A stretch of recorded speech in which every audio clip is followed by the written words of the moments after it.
Oh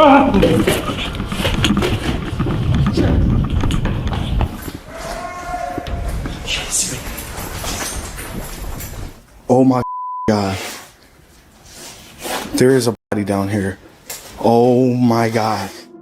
Benji's job is to watch over abandoned properties and ensure that no one breaks in to damage or vandalize them. But there's one house he really hates visiting because weird things keep happening there. He's dealt with trespassers and strange people inside it before, and he even created a whole series about this place and the figures that keep appearing. But this video is the one that really creeped people out because of what his camera captured. Ayun. There is somebody in here.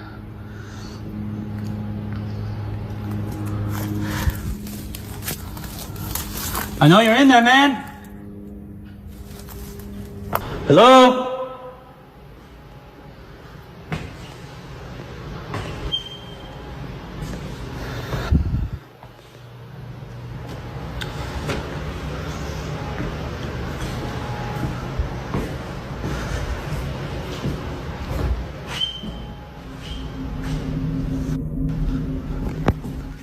Police!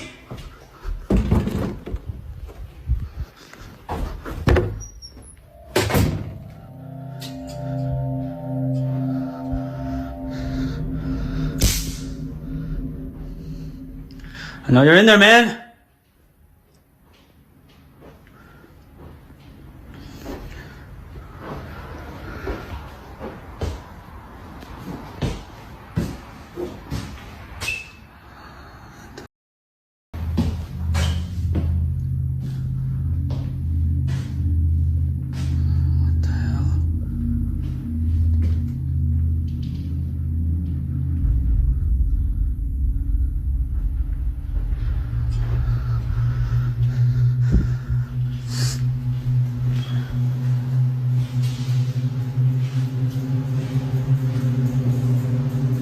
This is in your house, man.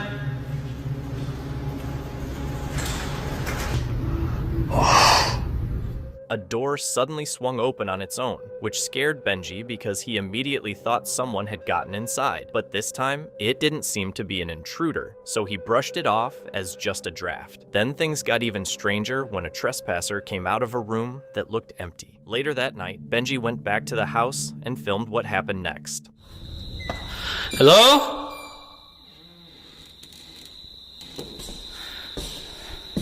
Hello?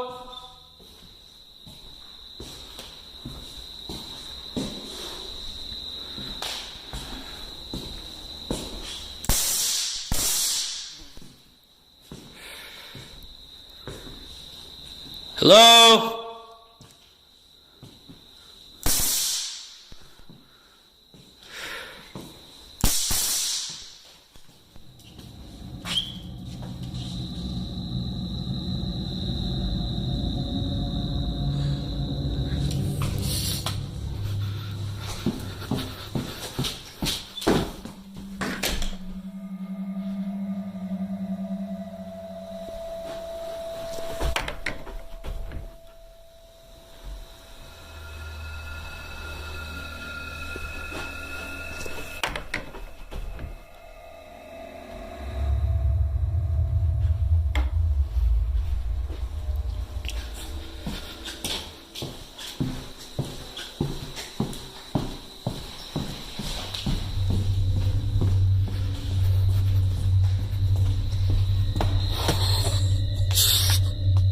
Holy.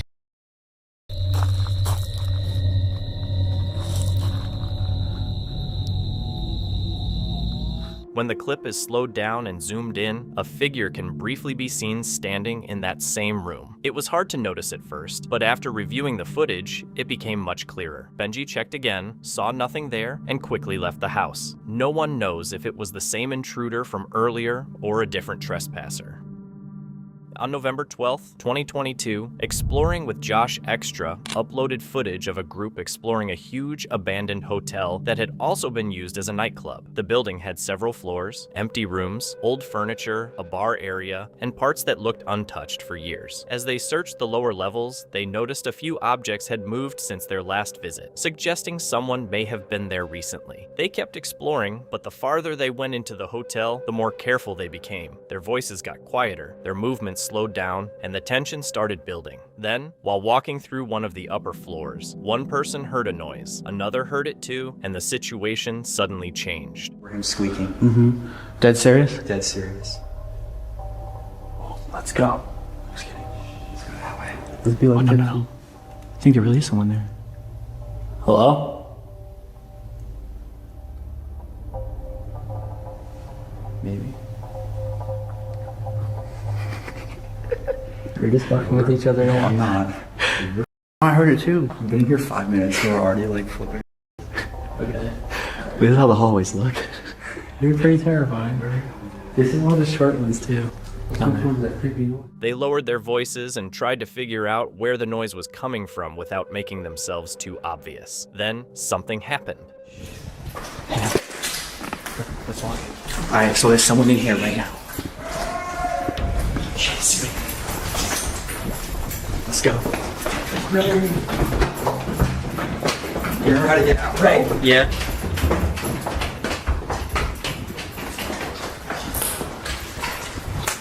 So we have people here right now. It could be homeless, could not be, but they're screaming, so we're getting out of here.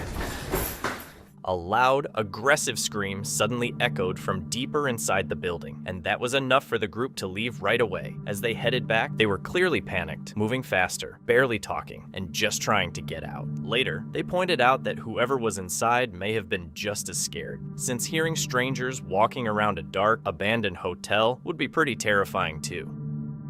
This case comes from the YouTube channel Fort, known for exploring abandoned and rundown places. On April 17, 2022, at 4 a.m., two friends went to check out a notorious abandoned hotel with a dark history tied to former prisoners, homeless people, death, and violence. As they got close to the building, something suddenly startled them. Oh my god, there's a light on. There's a light on. This is the whole building. There's actually a light on. Oh my god. Bro, I'm actually shaking. Bro, how's there electricity? No, maybe it's just like a glitch or something. In a place abandoned for years, the sudden light made them even more afraid and left them wondering who might be inside. Once they entered, the hotel was disturbingly quiet, and every creak or shadow made the tension grow as they moved deeper through the halls.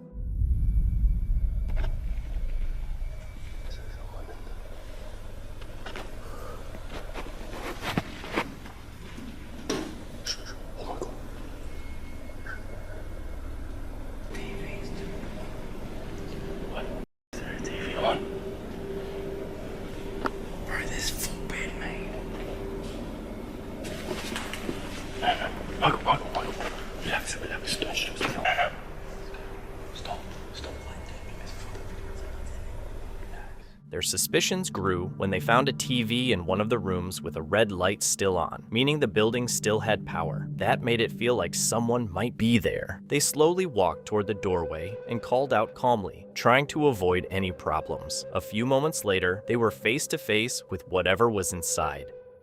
Hello?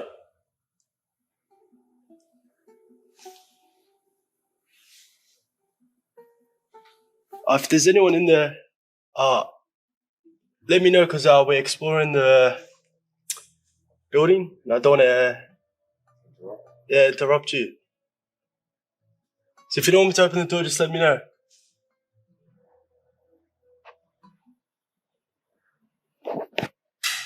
Oh, hello. Hello. Yo. Hi. Is it? Hi, sorry, we're just looking around. Pardon? Oh, is this your... Yeah, we're running this place now. Oh, I'm so sorry. Oh, yeah, we're just exploring, making videos, that's it. No, you should be out. Oh, we'll leave, yeah. How did you get in? Through the fence. In the van? Yeah. Oh, we can... Okay. Wait, he might be grabbing a knife.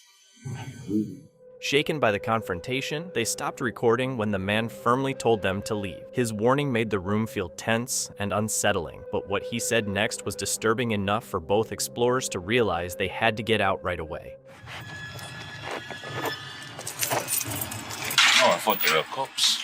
Oh, no. Because usually cops out here, they turn up here for so much time, innit? Thank you, mate. Have a good night. You guys can do that. Yeah. What? That wasn't the owner. So who was he? He said he was looking after the place. Yeah, because he said if you knocked on the other guy's door, that guy would have... He said something... He said there's people sleeping there. Yeah. They left the hotel fast, but the encounter only made things more confusing. The man claimed he was watching over the place, even though he clearly wasn't the owner. He also hinted that other people were sleeping inside, and noises from nearby rooms suggested he wasn't alone. No one knows if he was just trying to scare them away or had worse intentions, but in the end, the real danger wasn't anything paranormal. It was the people inside, and luckily, both explorers trusted their instincts and left before things got worse. On April 10th, 2016, Night Urbex uploaded footage from an abandoned chemical factory that had been closed for years. The place was covered in dust, dirt, rusted machinery, broken furniture, and debris, because apparently abandoned factories don't exactly hire cleaning staff. After checking the rooftop where the area outside looked surprisingly active, they went back inside and kept exploring the empty halls and rooms. But while turning down one hallway, they suddenly spotted a homeless man standing inside the factory.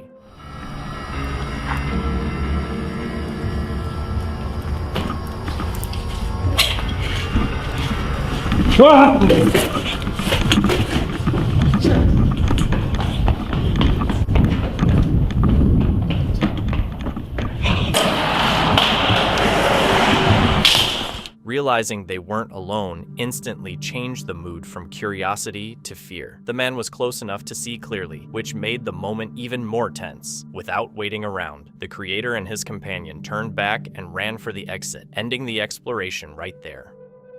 On March 8, 2026, Urbex Hill uploaded a video that felt different from a normal exploration. It followed Chris as he explored an abandoned church in Cleveland completely alone, with only his camera and live stream running. At first, the place was quiet as he walked through damaged halls, broken walls, and areas that looked ready to collapse. The building already seemed unsafe, but then strange noises started.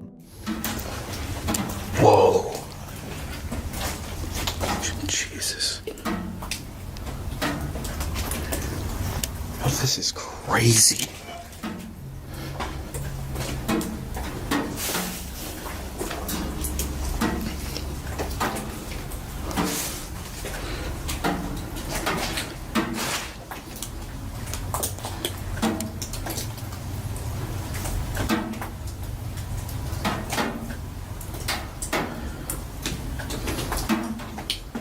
This place is falling apart so quick.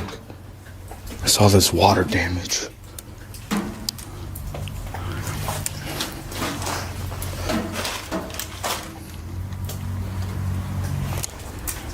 I thought I heard talking.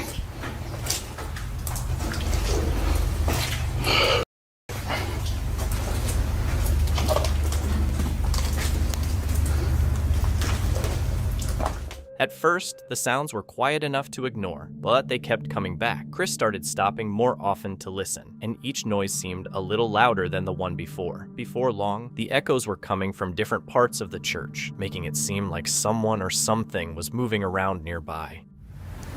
What is this? Yeah, I heard that too.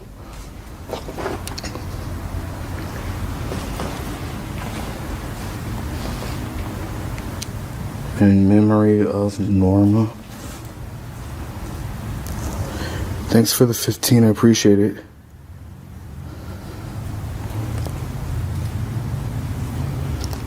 Yo, I don't know about stepping over here though. Cause that collapse looks wild. The silence between each noise made the whole place feel even more unsettling, giving Chris just enough time to question what he was hearing. When he went down to the lower level of the church, the mood changed completely. It felt colder and heavier, with a strange fog making it harder to see. Then Chris suddenly stopped in place.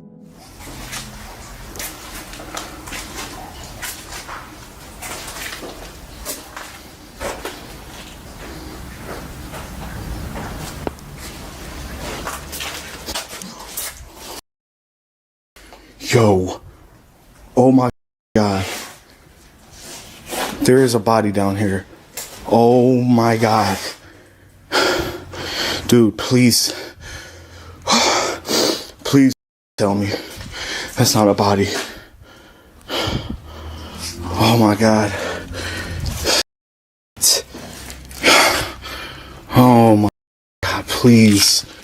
I do not need this tonight.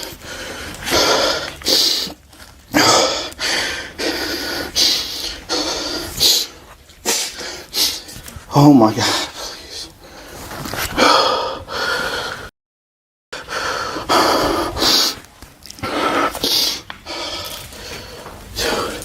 Please, please don't tell me that. Bro, there is like legs and shoes and some pants. I am not joking. I am not playing. I can't tell if that's real. Oh, no. Oh my God. Alright. I was tripping. Oh my God. I'm sorry, y'all. Y'all don't understand, man. For a split second, it looked like a body, and Chris reacted right away because he genuinely thought he had found a dead person while live on stream. After a closer look, he realized it wasn't real, but that didn't make the place feel any less disturbing. The deeper he went, the worse everything seemed to get.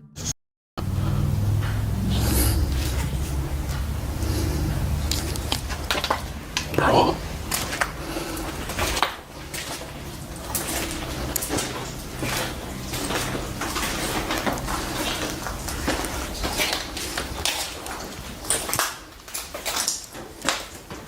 Chris then started spotting things that felt out of place, like fresh footprints, disturbed areas, and signs that someone had been inside recently. After that, the whole exploration felt different. He avoided some hallways, talked less, and paid attention to every sound. He eventually got out of the church, but the tension stayed with him as he checked nearby buildings and noticed that several of them clearly had people inside. Somebody's in here.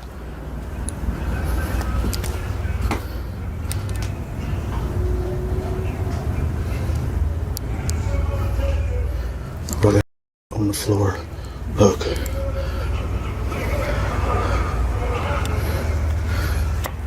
Dad. Yeah, there's a crackhead in there. I'm not fucking with him.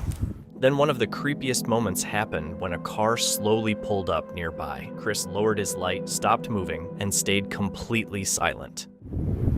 Yo, you can't even turn up that street, can you? That's sketchy as hell, y'all.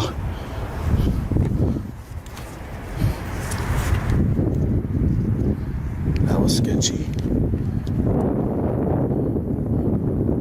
There were no ghosts or clear paranormal moments, but that somehow made it even scarier. The fear came from how real everything felt. This wasn't just an abandoned church exploration anymore. It was Chris walking into places without knowing who else might be hiding there until it was already too late.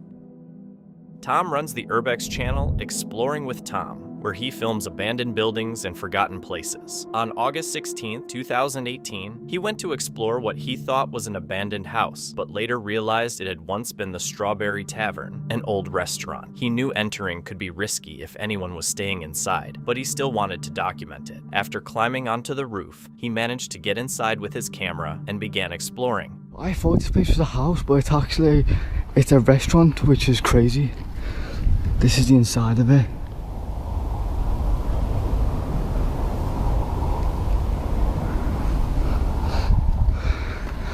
I haven't set thought to go in it. Holy. You okay? Yeah? That's good, you okay, yeah? I'm just exploring. I explore random places. Are you okay in there? No. You okay? What are you doing? I'm just exploring, man. What's that? It's a camera. I'm not gonna interrupt you to nothing. Are you, no, I don't put it nowhere. I just record it. Basically, don't know. Don't worry. What, you put it on YouTube and that? No. As soon as Tom got inside, he realized he wasn't alone. A voice called out, and a man appeared from an opening, revealing that 2 homeless people were living there. Instead of staying out of fear, Tom went out to get supplies so he could help make things a little easier for them. Some of them minstrels. Right, so I don't really want to get them energy drinks. I want to get them water. So a packet of water. Right, so I'm just gonna get them this big crate of water. Kinder bars, minstrels, and 2, 4, 6, 8 bottles of water in the pack. So I'm gonna go back, give this to them now. This is gonna make their day. So yeah.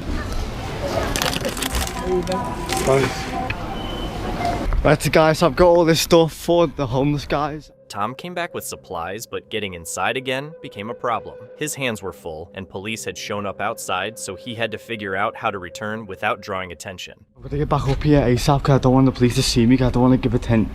Right, I think the police are already in the van over there, so... Right, I don't know what I'm gonna do. Right. I'm just gonna keep going. Why not? Do you know what? Please come over and say what I'm doing. I'm just gonna say I'm on a little picnic for myself.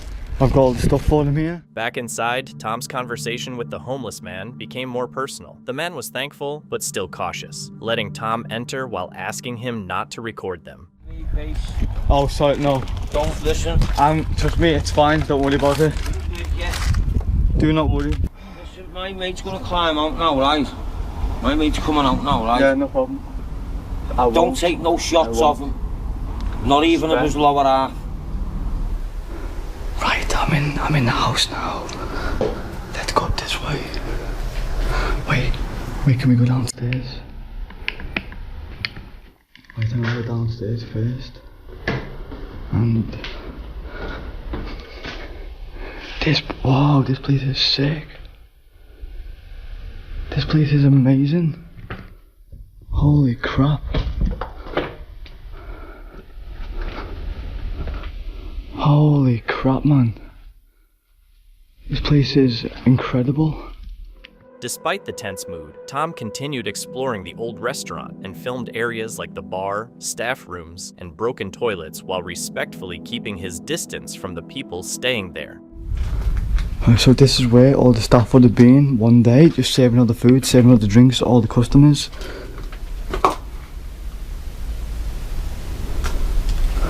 A big TV in the way.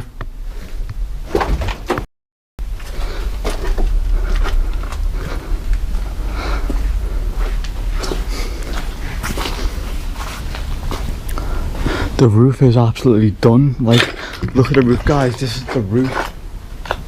Crazy. Inside, the restaurant showed just how badly the place had deteriorated. As Tom kept exploring, the homeless man began to open up and shared a few details about his life.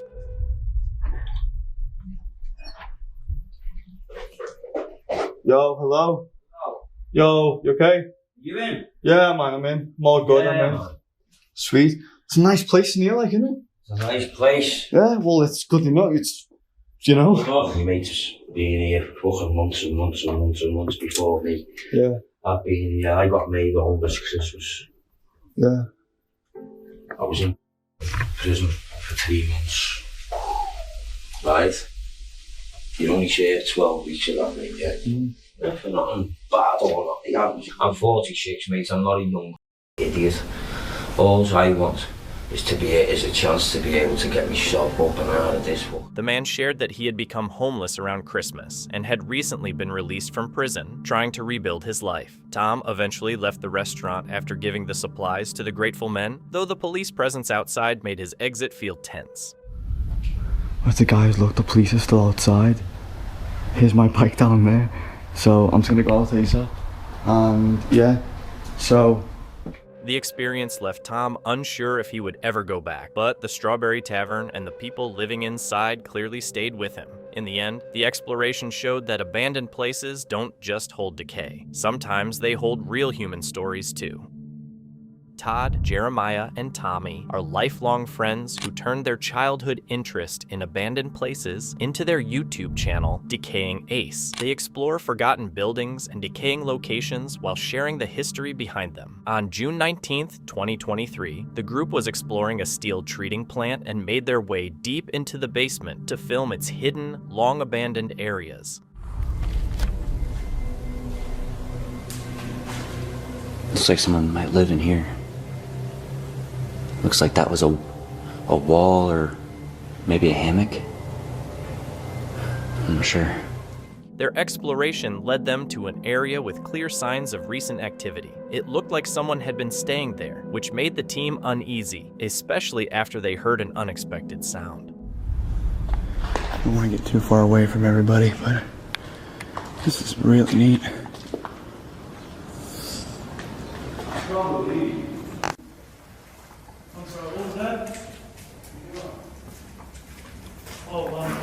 I'm an urban explorer, just filming. Is it alright if we walk around a bit and take a few more pictures? Or we not to? No. Alright, we are then. After the unsettling encounter, they kept going and moved to the other side of the building to keep filming while trying to avoid running into anyone directly.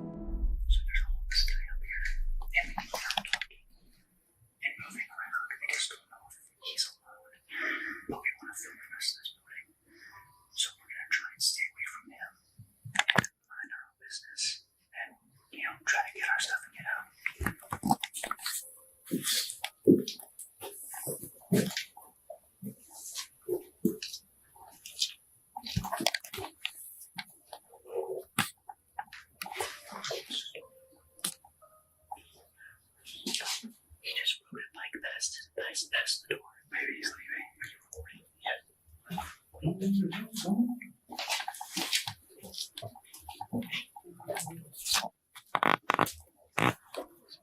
As they moved through the building, they found something that made them even more sure they needed to keep their distance.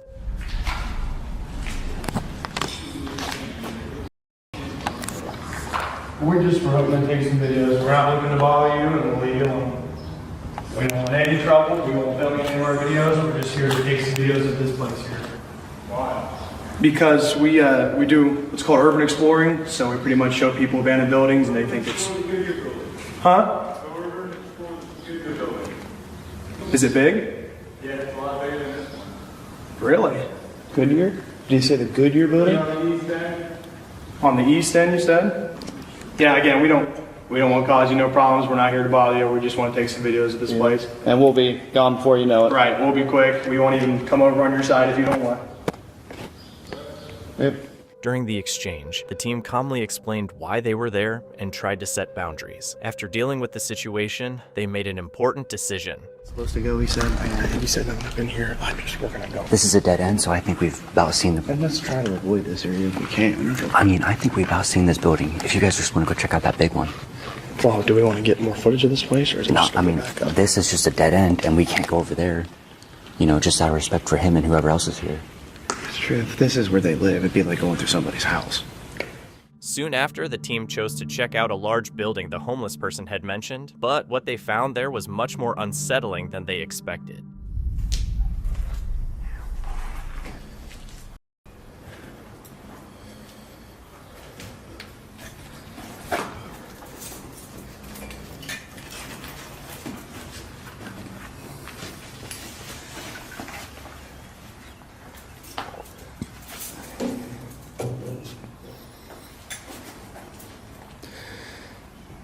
No point looking now. Get on with it. What are you doing?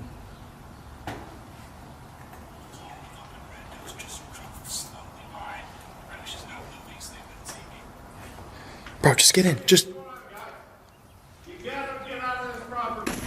We explained ourselves, and the security ended up being pretty nice to us. But needless to say, do not go to this building. The security guards were understanding, but they warned the team that the building was dangerous. It was known for drug busts, violent crimes, and had even been raided by a SWAT team a month earlier. Urban exploration is risky, but the people inside abandoned places can be the biggest danger. The creator behind Expedition Novak explores abandoned places and shares the hidden stories behind them. One night, he and his friend Joey found an isolated house on Google Maps and went to check it out without knowing anything about the property. But soon after arriving, they started hearing strange noises, and the mood quickly became tense. All right, guys, we are at what looks to be like a single family home, kind of in the middle of nowhere, to be honest. We only found this spot on Google Maps, tried to do a little bit of research on the place. Couldn't really find anything on it, to be honest. We're just gonna dive right into this place. Looks like a little single family. They moved carefully through the property, checking a collapsed barn and a garage filled with old belongings, including a planner from December 1998 and a decaying laptop. They also found a creepy storm shelter, but their attention stayed on the main house. While exploring the mold-covered first floor, they suddenly heard footsteps upstairs and realized someone was moving around above them. What do you guys think? Should I go down here? What's over here, Joe?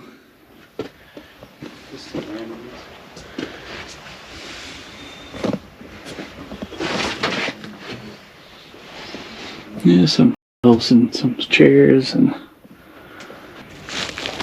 Let's see what we got in here, guys. This is the garage. Holy cow. Look at all this stuff in here. Just a bunch of stuff.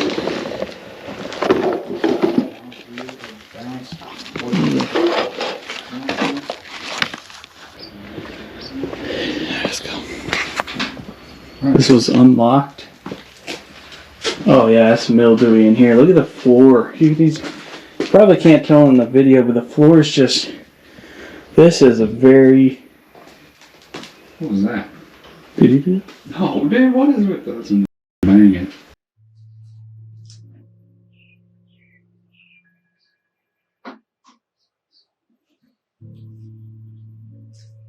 There is something here. There's something in here, yeah. There's something walking around upstairs. There's a person. I think we should probably get out of here. We are gonna get out on the... Should we?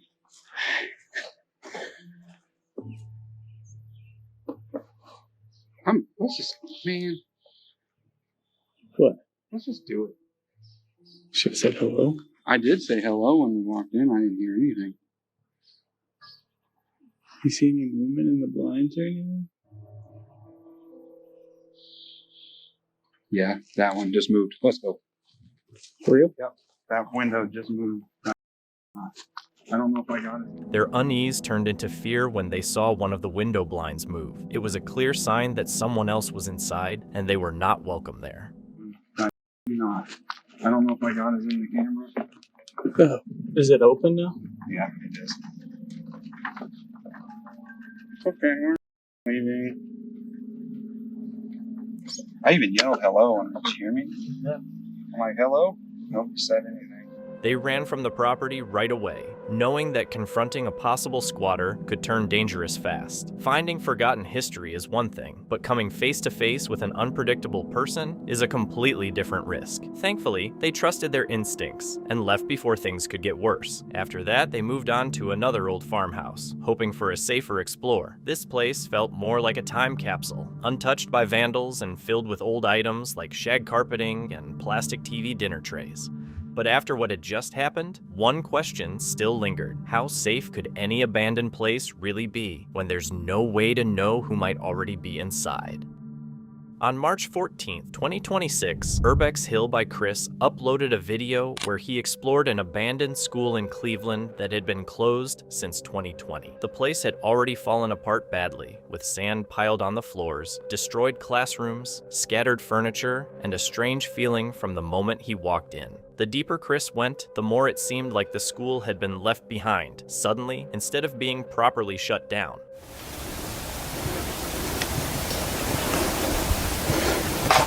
Oh, look at this. What the hell?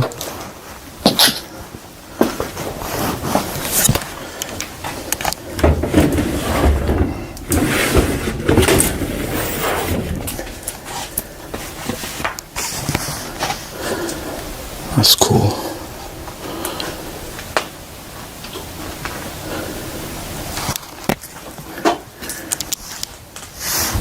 Smells like piss in there.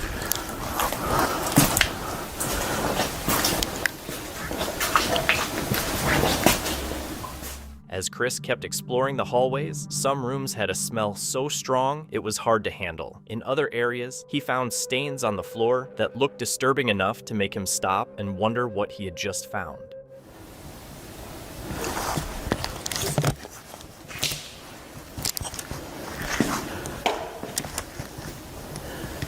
That is gross. Looks like it's insane.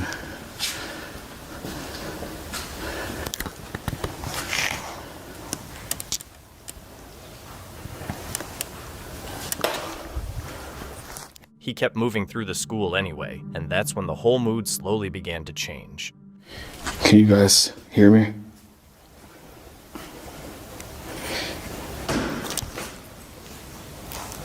What the was that?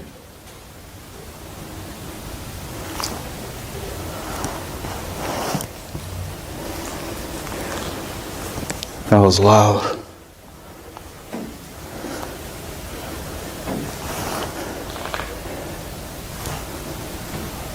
This looks like almost. I mean, it's not though.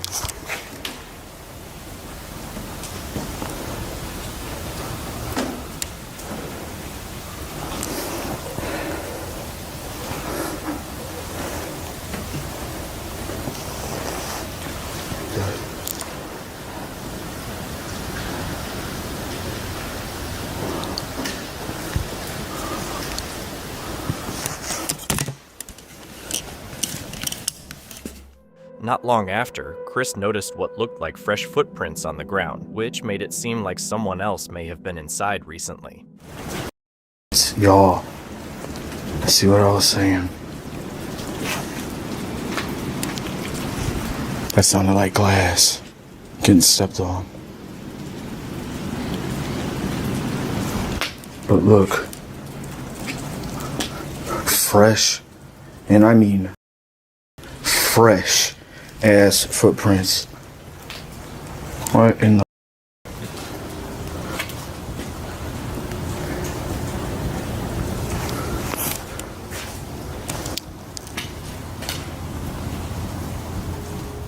Instead of leaving, Chris decided to follow the footprints, because apparently his survival instincts were taking the day off. Along the way, he found signs that someone had been there recently, including food wrappers, supplies, and random items that clearly weren't part of the school. Then, while moving through a darker area, he suddenly spotted a light. oh.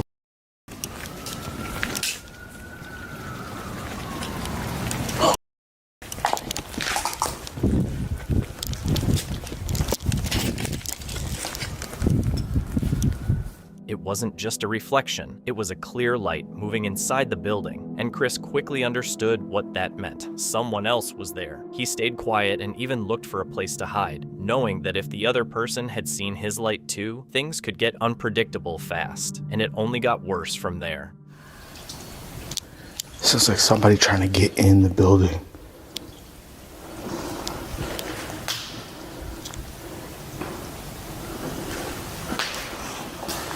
Listen.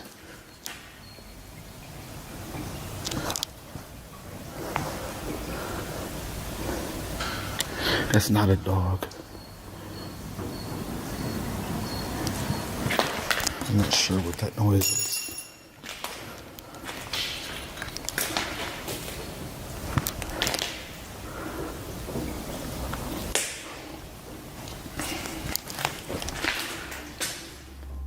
Soon after, more sounds started echoing through the school. It wasn't clear if they were coming from the same person or someone else, but they sounded much closer now. From that point on, the whole exploration felt different. Chris tried to stay calm and keep moving, but the tension stayed with him. Some doors looked like they had moved. Certain noises no longer had easy explanations, and the deeper he went, the more obvious it became that the school wasn't empty. Y'all hear that echoing?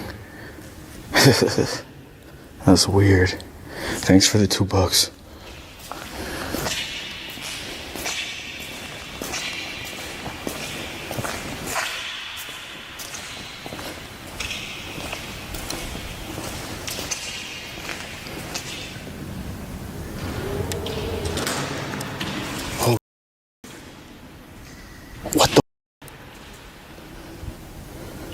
Yo, that is weird. I hope y'all heard that.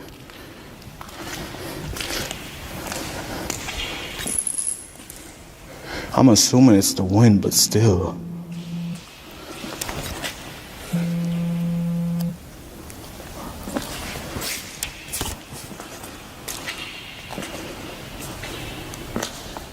Eventually, after going much deeper than most people would, Chris couldn't ignore it anymore. The fresh footprints, scattered items, and unexplained movement all pointed to the same thing. Someone had been inside before him, and at that moment, someone was still there with him.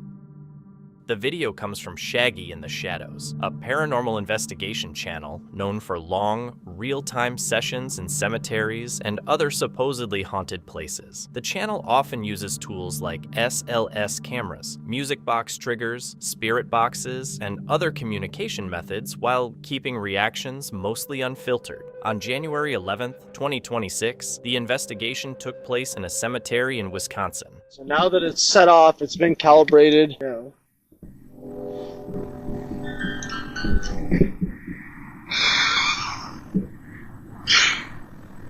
And the light turned on too. The team started their late-night cemetery investigation by placing a music box trigger and motion lights beside a gravestone. Before beginning, they showed on camera that the devices were off. With everyone focused on the equipment and the darkness around them, the mood already felt tense. It's really crazy to me that literally that music box go off and that light turned on at the same time. That actually was pretty crazy. That freaked me out. The worst part was... Okay. Yep, we're off now. Cool. Okay, so both flashlights are off. Yep. Without warning, the music box went off, and a nearby light turned on at almost the same time. Since both devices had been inactive just moments before, the sudden reaction unsettled the group. Their mood quickly changed from quietly setting up the investigation to watching the equipment closely. Again, it's the sideways figure. I think...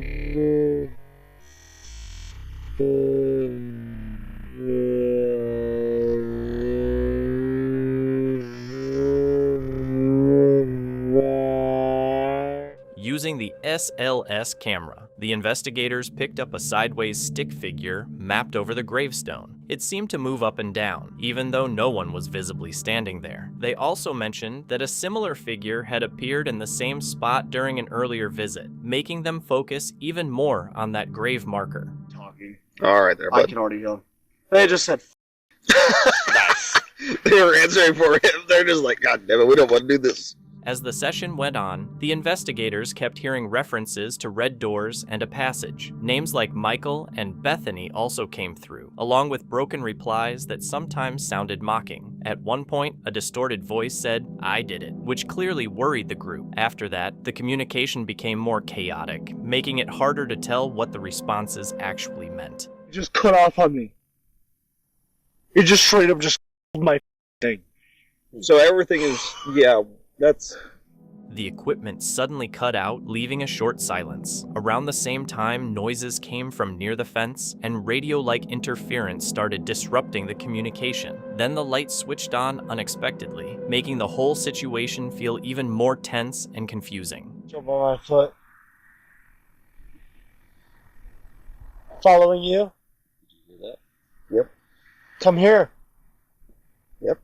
Yep. Near the end of the investigation, one of the team members suddenly felt an icy chill on their foot, with the equipment acting unpredictably and the activity seeming to build. They decided it was time to stop and leave the cemetery. The session began with devices turning on at the same time, then moved into SLS figures, strange responses, interference, and equipment issues. While natural causes like radio interference, device sensitivity, or the surroundings could still explain some of it, the repeated mentions of red doors, a passage, and the reported physical sensation made the whole night feel unusually active. In the end, the team chose to leave before things escalated further, without calling it proof, but clearly shaken by how intense the session had become. The clip is from Sheep Sherpas, a UK adventure and exploration channel that mixes wild camping, hiking, and spooky overnight stays in remote places. On December 4th, 2025, they head to Knott City in Borthy, mid-Wales, and at first, everything feels pretty laid back as they check out the shelter, mess around, and get ready for the night. But once they start talking about the place's dark history, with stories of tragedy, isolation, and strange activity inside the building, the whole mood changes before anything even happens. No one touched it. So. Yo, what was that? What? From like the tip of the sword just fell from. What's your way? Oh, should I just get one fired up? She's in here. She's in the room. Shemai? Bloody hell, look at that. Well, yeah. While they're reading handwritten notes from past visitors, something nearby suddenly moves again. The timing stands out because it happens right as they're talking about reports of screaming voices and other unexplained activity. Sounds like someone's just pacing back and forth from that room to the other room. And we go, and it is him. No.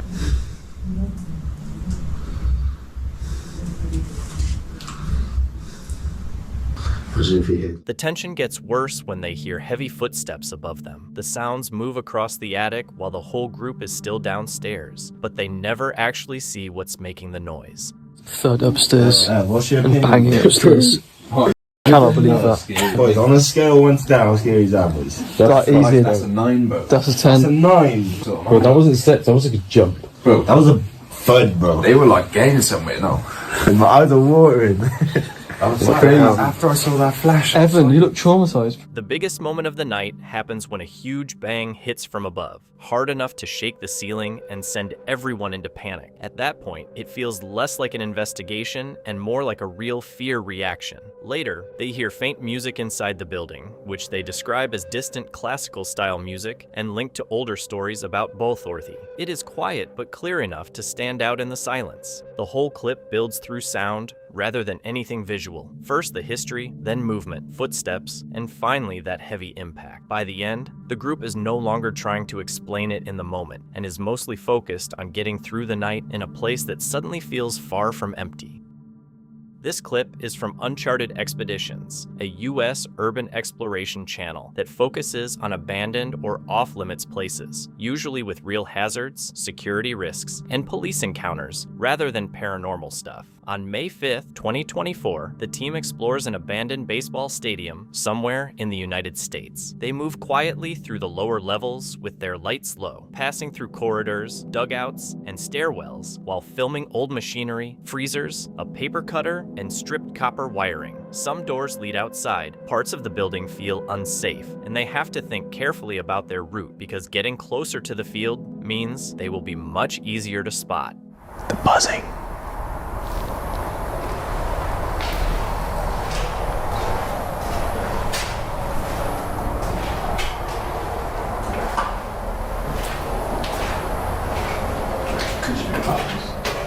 See, that doesn't look very sturdy. The exploration quickly turns into a stealth situation. They lower their lights, move more carefully, and keep their voices to whispers so they do not get noticed. When a loud sound echoes through the stadium, they shut their lights off and stop moving, trying to figure out if it was just the building or someone nearby. As they head toward the upper seats, they realize they could be clearly seen against the open field, especially with a police car still close by, so they pause and rethink whether going farther is worth the risk. People? Yeah. You think so?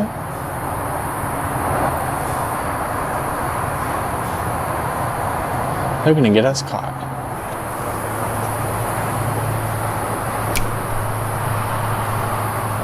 They notice what sounds like movement or far-off voices, which makes them think someone else could be in the area. With the chance of being seen or reported getting too risky, they choose to stop exploring and head back out of the stadium. Even though the visit ends sooner than planned, they still capture the lower levels, dugouts, hallways, and paths leading toward the field. The suspense does not come from anything ghostly, but from the danger of the building, the open visibility, and the possibility of the police catching them. They leave quietly, and the night shows why staying alert and knowing when to back out matters.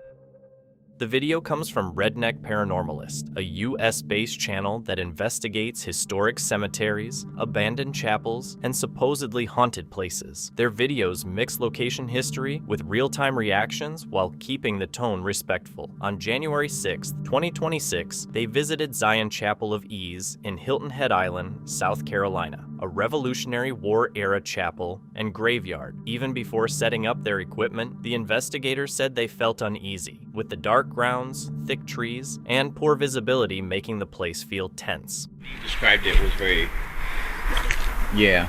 Because it literally looked like a head of curls.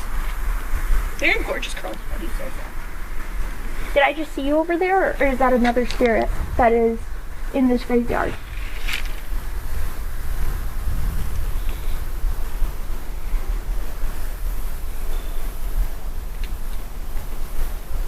Okay, so we have to... One investigator briefly saw what looked like a human-shaped figure with curly hair, but it vanished almost immediately. Even though the camera didn't clearly capture it, the specific detail made the moment feel more unsettling. Shadows of people. Oh, yeah, I can see it. Like from this angle, it looks like two people. Yeah, it does. Oh, it's not the... It's the shadow, that's why. Not the tree thing.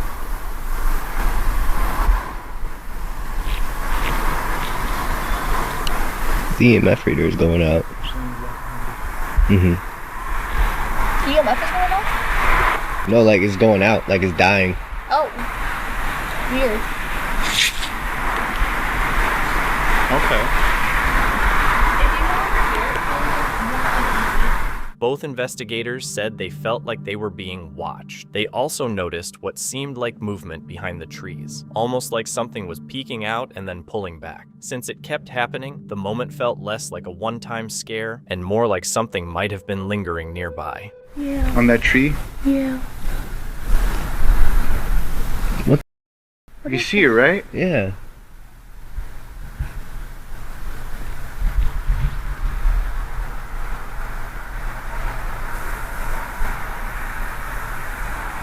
I don't know what it is, but it looks like someone's watching us. I don't want that. Even without the light. That's weird. One investigator noticed what looked like part of a figure standing behind a tree, even without much light on it. Around the same time, light tapping sounds came from nearby. It could have been falling debris or a small animal, but the mix of movement and sound made the moment feel much more tense. Head and a shirt. Yeah, it does. That looks like a bald man. Yeah. What is over there? I don't know. What did the sign say? Cold. Something. Ew, I know that's just the bush, but it looks like a person like wearing some...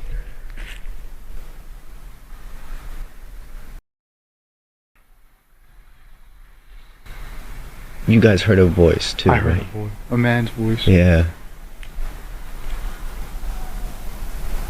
Gotta be left.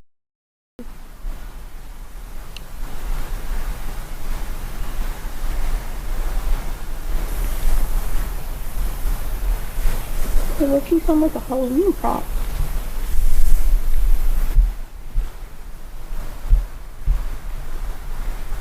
That was crystal clear. Mm-hmm.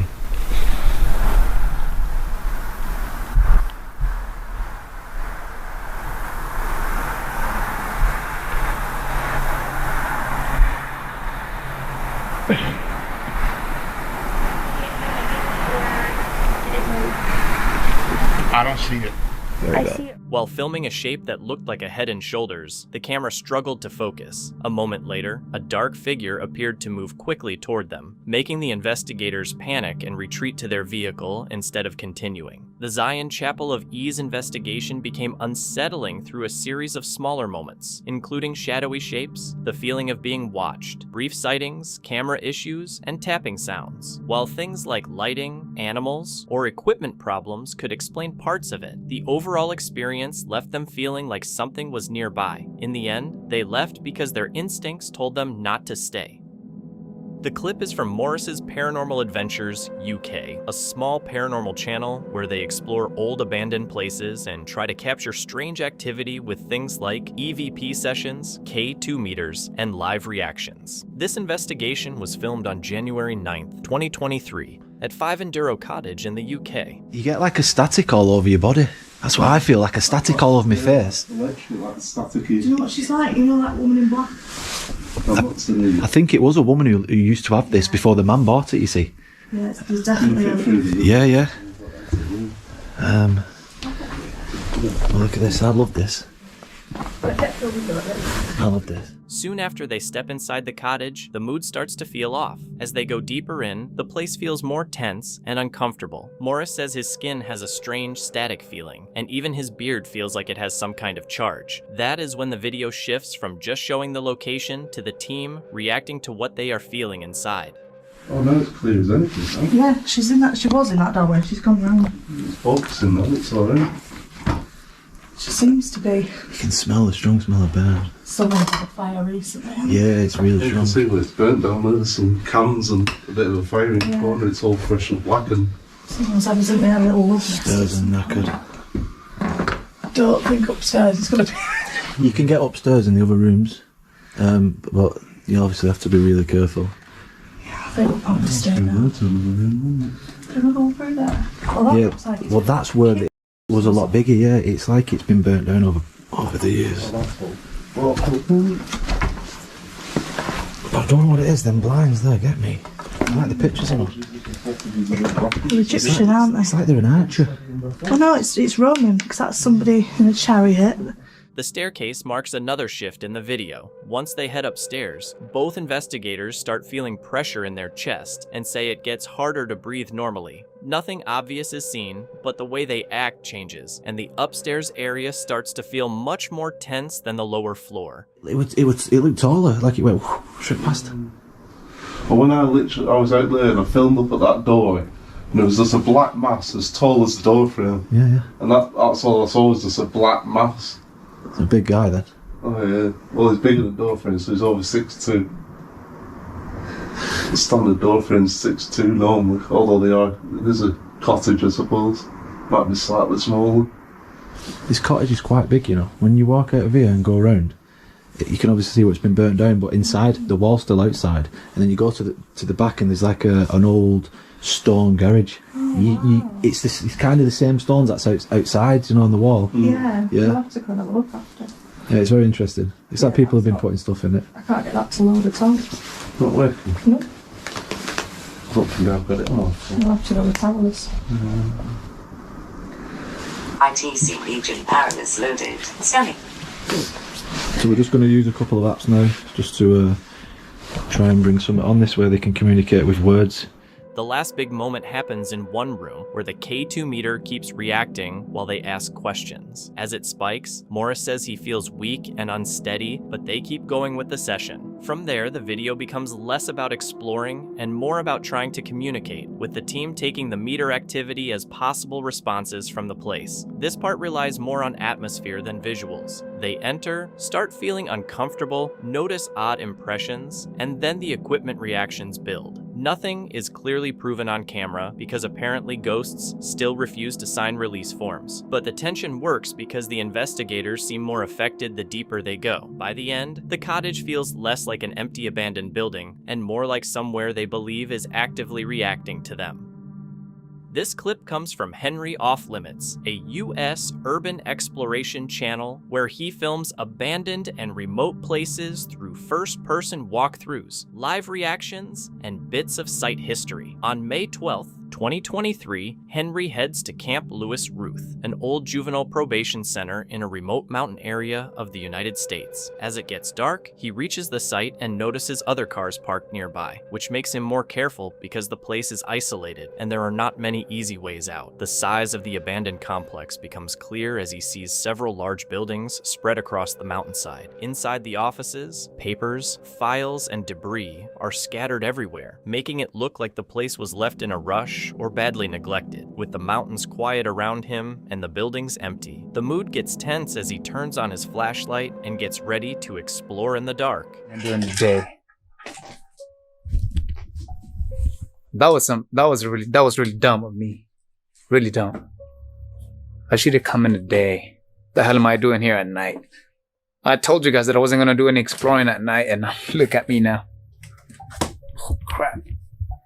Now it's getting creepy.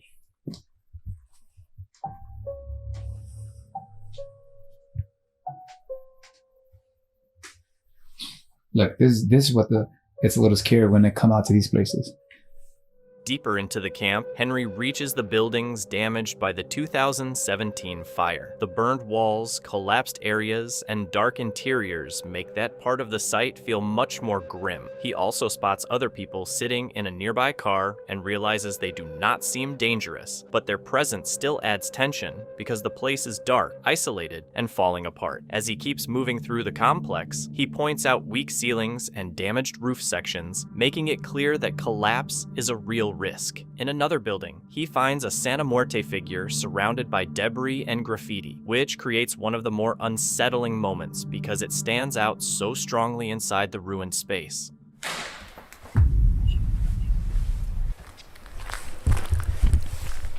I think I explored the whole place. I thought it was bigger, but it's quite big, but not that big. And I don't know if you guys can see in the back. Also, the guy is shooting at something over there with the air rifle, or whatever you call that. When night falls, Henry starts hearing voices and air rifles being shot somewhere nearby. He works out where it is coming from, but chooses to keep his distance because wandering toward armed strangers in the dark is apparently not the winning strategy. He keeps exploring the dorms, showers, offices, recreation areas, and burned out buildings while the sounds echo around the mountains. By the end, he reflects on the camp's history, its isolated location, and the youths who once lived there. There is no confrontation, but the mix of darkness, decay, nearby people, and distant noises keeps the whole exploration tense. This clip comes from Island Uncharted, a Canadian channel that explores remote areas to find forgotten cabins and old hidden structures. On April 25th, 2026, the explorer heads into a mountain range in British Columbia after finally getting a hand-drawn map from someone local. The trip starts with a lot of uncertainty since past attempts had failed, and he has to push far beyond normal trails into thick bush, rough ground, and total isolation. I think after I have a short little break here, catch my breath, find a cabin. I mean, we're in the middle of nowhere here. You don't typically bring blankets unless you're, sleeping in a cabin. Now, maybe they were drug out by an animal, but I definitely feel that there is a cabin here somewhere. Just gonna keep going here and just keep looking. I don't want this to be my sixth failure.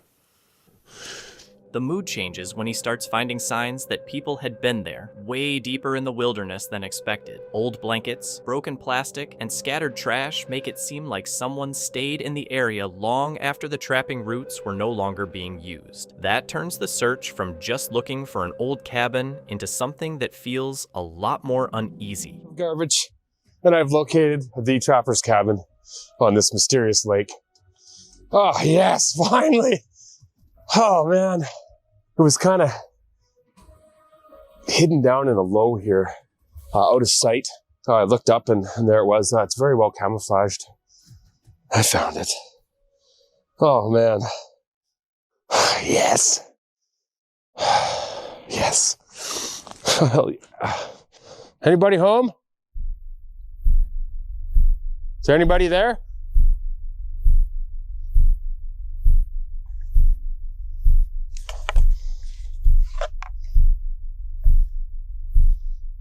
Inside the cabin, it feels like time just stopped. Dust, spiders, old food containers, and rotting supplies are still sitting there like nobody ever came back for them. The place does not feel cleared out, just slowly swallowed by nature, while everything inside remains strangely untouched. Careful of when you're cleaning an old cabin like this. Storing up old mouse poop, dust. Definitely not good to breathe in, but as far as I'm seeing, I don't see anything. Okay, interesting. The very first thing I see on the very first page says, bought trapline, summer 2002, $1,500. So I was correct in my assumption. There is definitely a trapline here. 2 for 2 today. That feels good. Oh, wow. This is so cool. Whoever bought this cabin, or this trapline, so to speak, has actually left logs of his trapping activities. November 4th. The biggest find is the logbook. Its early 2000s entries talk about being cut off, failed trap lines, rough weather, and the struggle to survive in the mountains around the cabin. That changes the place from just a strange old structure into something more personal because the journal explains why so much was left behind. This part is built around isolation rather than direct danger. Failed searches, difficult terrain, signs someone had been there, and then written proof of what they went through. By the end, the cabin does not feel simply abandoned. It feels like a moment from someone's survival was left paused in the wilderness, because apparently, even cabins can hold on to unfinished business better than most people. This clip is from Detroit Urban Exploring, a US channel that films abandoned buildings and forgotten places around Detroit. Their videos focus on first-person exploring, real reactions, and the tension of moving through damaged, unstable spaces. On March 3rd, 2025, the team enters an empty middle school in Detroit, Michigan, and quickly starts checking the condition of the building. Broken fixtures, disturbed areas, and signs that the power is off are obvious right away. They also notice moved boxes and open doors, making it seem like someone may have been inside recently. From the start, the school does not feel empty. We got visitors. We got company. Yo. Yo. Hey, yo. Yo. Yo. We doing the same thing you're doing, bro. Oh, what up? Yo. What's going on, man? Damn. As they go further into the school, the team suddenly figures out they are not the only ones inside. They hear voices, then run into another group, and both sides seem caught off guard. They exchange a few tense words while trying to make sense of what everyone is doing there, which makes the situation feel much more serious. Even after that awkward encounter, the explorers keep going. They check out the security desk, talk through the school's layout, and realize the building stretches pretty far. As they move around, damage from moisture and warped wood becomes more obvious, while the earlier run-in keeps everyone uneasy. It's musty as hell back here. What? It is musty as hell back here. Oh. Oh, damn.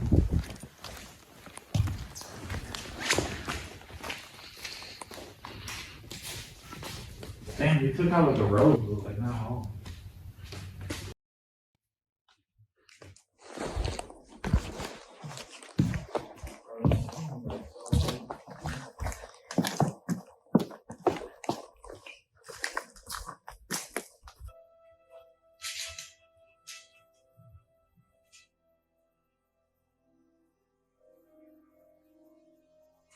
The red curtains are nice.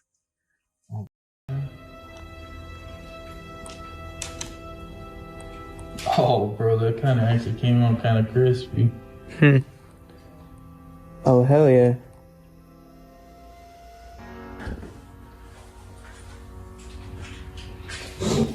I'm glad I made it though. I did not want to walk. After gathering their gear and talking through how to get out, the team chooses to leave through the auditorium door. They stay careful while moving through the hallways, knowing the building is unstable and that other people have just been inside. The exit feels tense but controlled, with music and background noise carrying the scene as they make their way out. This exploration is more about unease than big dramatic moments. The signs of recent activity, the surprise encounter, and the school's decaying condition all make the place feel unpredictable. Nothing paranormal happens, but the experience shows how quickly exploring an abandoned building can shift from curiosity to caution when the place may not be empty after all. This clip is from Bearded Reality Extra, the second channel from UK Explorer Bearded Reality, where the videos are usually more raw and focused on abandoned or unsafe places around Britain. On December 1st, 2025, he checks out an old cottage near Clacton-on-Sea in Essex. From the outside, it still looks fairly solid, especially with the thatched roof, but the real concern is what is waiting inside and whether the structure is safe enough to enter. You see where like glass is broken and all that stuff. I mean, to be fair, we can get straight in. Look at this. This is mad. It's an old thatched place as well. I wonder if that's actually open.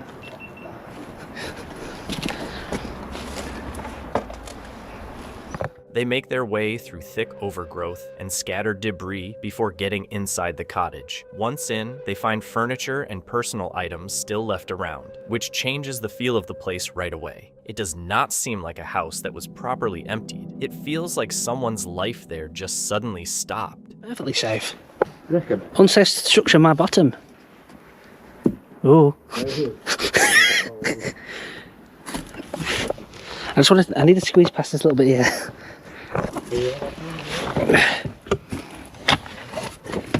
This is dodgy. The main living area has a strange mix of charm and decay. There is a full home pub setup still inside, with old pumps and decorations left in place. But around it, the floor is uneven, and parts of the walls are starting to collapse, because apparently, the building wanted to keep the bar vibes while giving up on basic physics. It feels caught between a lived-in home and a place slowly falling apart. Couldn't even save this now. So this, obviously, it's a single-man pub, isn't it?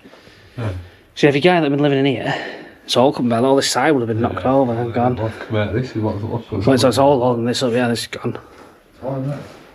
Saying that though, scaffolding holding it up. Before leaving, they spot a few personal things still mixed into the debris, including an old DVD inside the collapsing house. Details like that make the place feel like it was left suddenly, not slowly cleared out over time. This clip is not really about mystery or anything supernatural. It is more about decay, getting inside, seeing what was left behind, and watching how unstable the building has become. The tension comes from the cottage itself, because the real danger is not what could be hiding inside. It is whether the place can stay standing long enough for them to get back out.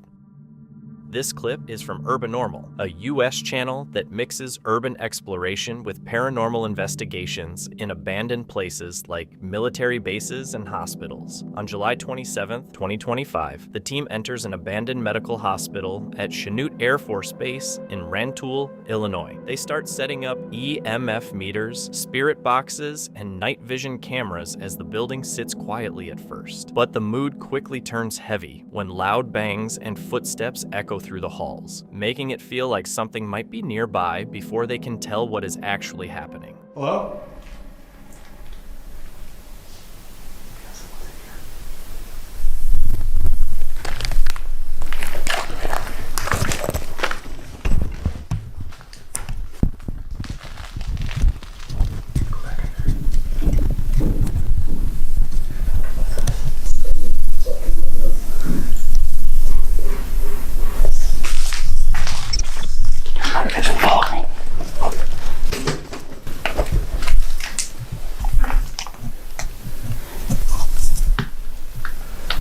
Do you see it? I saw a flashlight. Right now.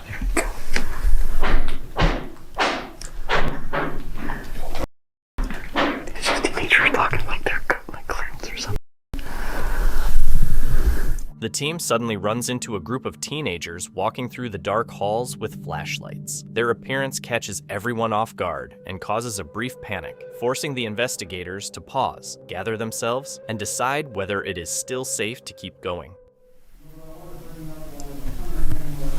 Dudes, did you guys see that? What the? And it's gone just like that.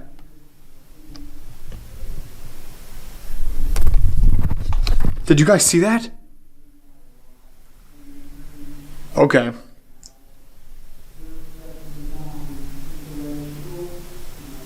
What's weird is we haven't gotten much, and then it just goes to red on its own.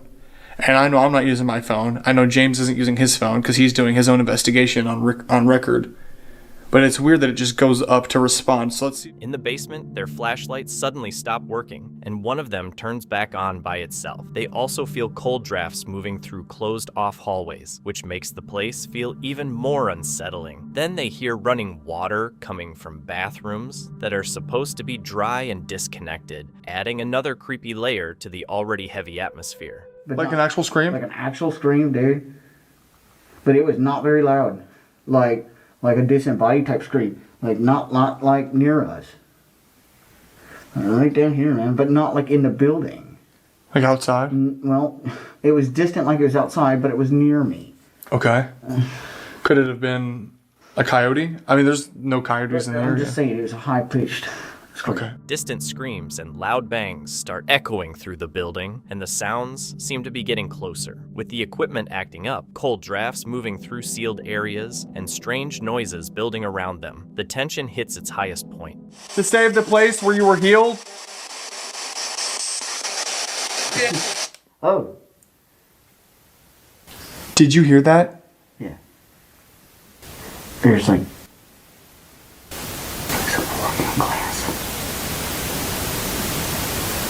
The team feels the situation is getting too risky, so they choose to leave immediately. As they make their way out, they hear footsteps and strange noises behind them, which makes it seem like something is moving through the halls with them. The night goes from minor disturbances to a much more intense series of events, especially down in the basement. The unexpected teenagers, EMF spikes, failing lights, cold drafts, weird sounds, and water noises all add to the feeling that the hospital is unsafe. After leaving, the investigators reflect on how heavy the building felt and how dangerous abandoned military sites can be. Nothing gives solid paranormal proof, but the experience clearly leaves them scared, uncertain, and more respectful of the unknown.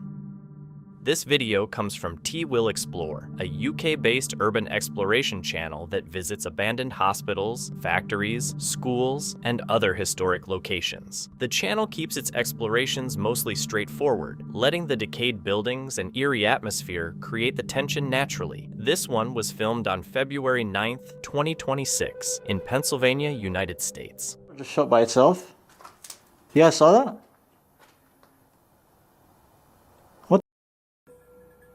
Hey, I'm not scared of you.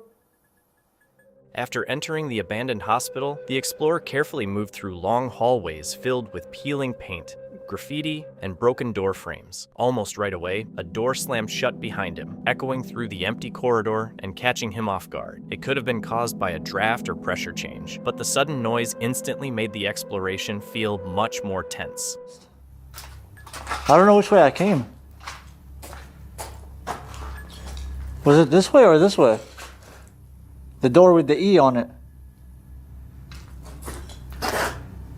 Oh my god, they look identical. As he moved farther inside, the hospital's repeating layout started to confuse him. The identical hallways and similar patient rooms made it harder to keep track of where he was. In places like abandoned hospitals, that kind of repetition can mess with someone's sense of direction and make the tension build, even when nothing obvious is happening. And here's the upstairs.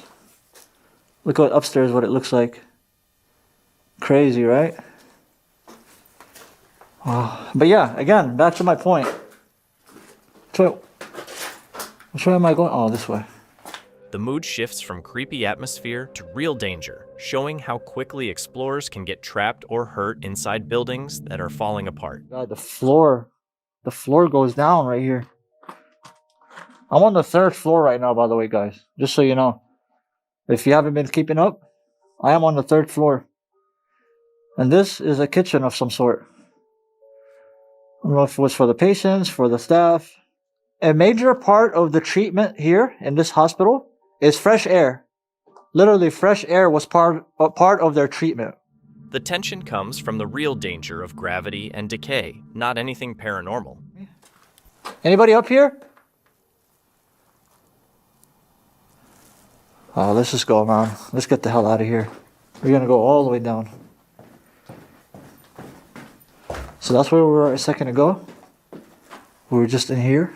I can't believe I'm in a mental. A sudden light appeared behind him, making him instantly concerned. Whether it was another person, a vehicle light, or a reflection, he chose to leave instead of checking it out. His exit through the unstable corridors made the final moments feel more urgent. The hospital's maze-like layout, collapsed stairwells, and damaged structure were dangerous on their own. While the door slamming and the strange light were unsettling, the real threat was the building itself. After getting out safely, he reflected on the hospital's past as a mental institution and how abandoned medical sites can feel disturbing because of their history, isolation, and physical danger.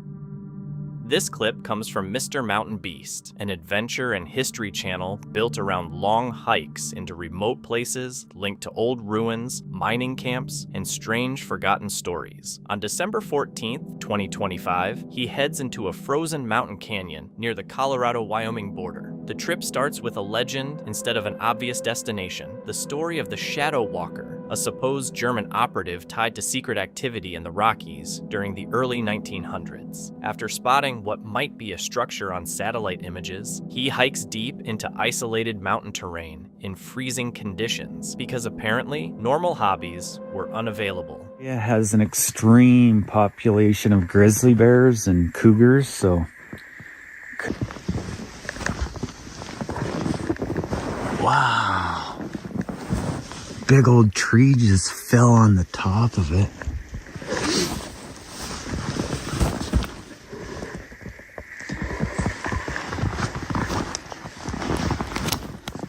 What is this building? It's so slippery. I do not want to fall and break a leg out here. I'm 10 miles in. If I broke a leg, this would be the end. The build quality stands out right away. He points out that the structures do not look like typical frontier ruins, with tighter woodwork, patterned flooring, and signs that real planning went into the design. That changes the feeling of the site from a random, abandoned place to somewhere that may have been used in a more organized way. Freaks me out. You never know. There's someone camping out.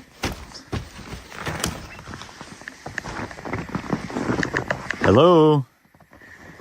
I'm coming in.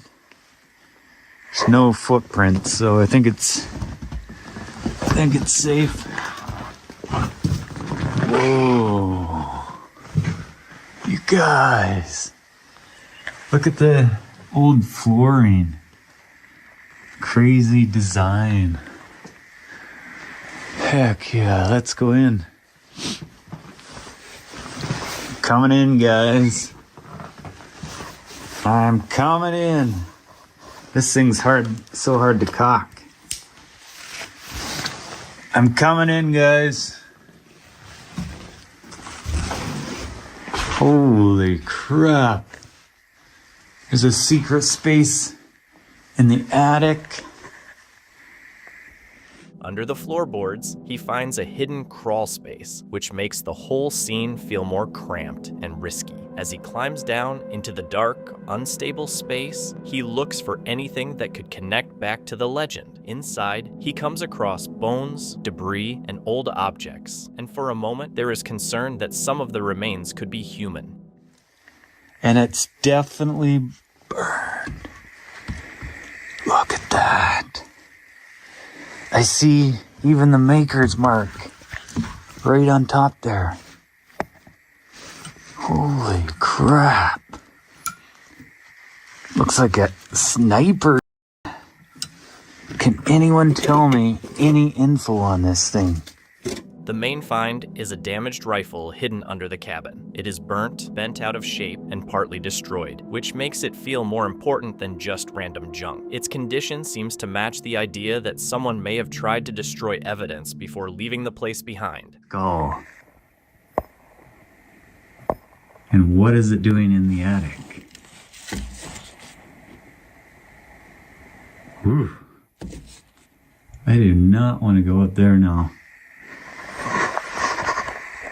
What the heck is a skull doing in the attic?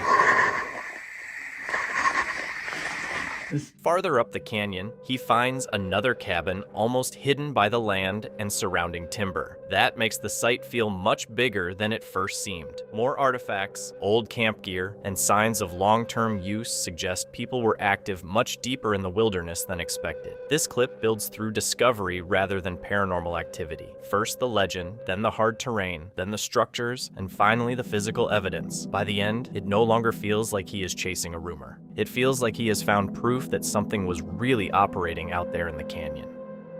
The video comes from Rush Outdoors, a UK outdoor channel known for wild camping, overnight trips, and visits to remote bothies. Their content blends practical outdoor experience with real-time exploring and bits of local history, sometimes giving the videos a lightly eerie feel without making them seem staged. This one was filmed on February 8, 2026 at Nant Sidian Bothy in Elan Valley, Wales.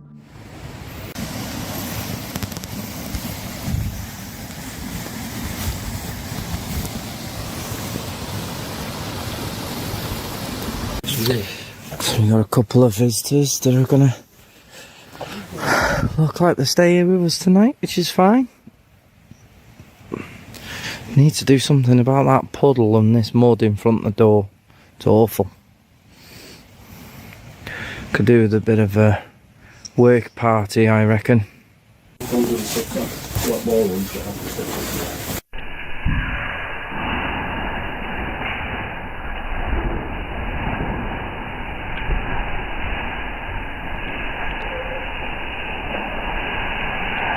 So nothing special for tea tonight, just the Dolmio mac and cheese I've become accustomed to. The boys, however, got sausages and some ham and cheese toasties, and they're banging.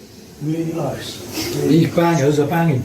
And been joined by a few other people in the room next door now, so we got 4 other guys and 2 ladies. We're going to have some tea first before we go back in the room, which is now lovely and toasty warm. Banging. Oh, this is not a good thing to be doing now. The Ouija board session starts casually, with no clear movement or messages coming through. Still, the quiet inside the bothy makes every creak and small change in the air feel more noticeable. The tension comes less from actual evidence and more from the isolated setting. It's just gone off upstairs because we mentioned the M word. No chance. Don't.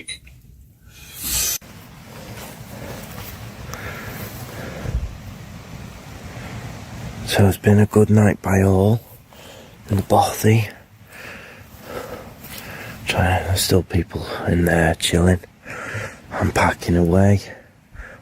Without warning, the fire alarm upstairs suddenly went off, cutting through the silence and startling the group. Since the bothy was old, it could have been caused by things like moisture, temperature changes, or a battery issue, but the timing right after the Ouija session made it feel much creepier. When a second alarm sounded soon after, the group laughed nervously, though the tension was obvious. After that, the night stayed quiet, and they eventually packed up and left through the dark valley. The host later saw it as an enjoyable but slightly uneasy overnight trip, not proof of anything paranormal. The main takeaway was that remote places with history can feel intense, but not every strange moment needs a supernatural explanation. This clip introduces Ethan Minnie, a YouTuber who explores abandoned places and forgotten properties, showing viewers what time has left behind. In this video, he visits a quiet, isolated house from 1974 with a large amount of land around it. Before he even enters, a giant spider gives the place an unsettling first impression because apparently the property hired wildlife as security. As he starts the walkthrough, the house feels bigger than expected. and the boarded up sheds nearby make the location seem even more strange. All right, my friends, we're gonna start this video off in the backyard. This house is pretty big, to be honest. It was built in 1974. But anyways, this house, pretty big property, acres of property. They even boarded up the sheds, which I think is absolutely hilarious. But no, anyways, let's take a look at this place, man. Let's check her out. The video starts with Ethan showing the large house built in 1974 and the huge property around it. He notices the boarded up sheds right away, making it seem like the place has more strange details waiting to be found. As he heads toward the garage, he comes across something unexpected, an underground tunnel linking the garage to the basement of the house. The passage leads toward a flooded basement, but its existence alone makes the property feel much more unusual, like there may be a bigger story behind it than it first seems. Something cool. So it doesn't appear that the garage and the house are connected, like, other than this roof. But I'm gonna show you something right now. We're gonna do this first, and then we're gonna go in the house. Check this out. So we're gonna pop in the garage here. Big double car garage. Because check this out. You can get to the basement from here. There's an underground, like, tunnel that goes underneath that walkway and to the house.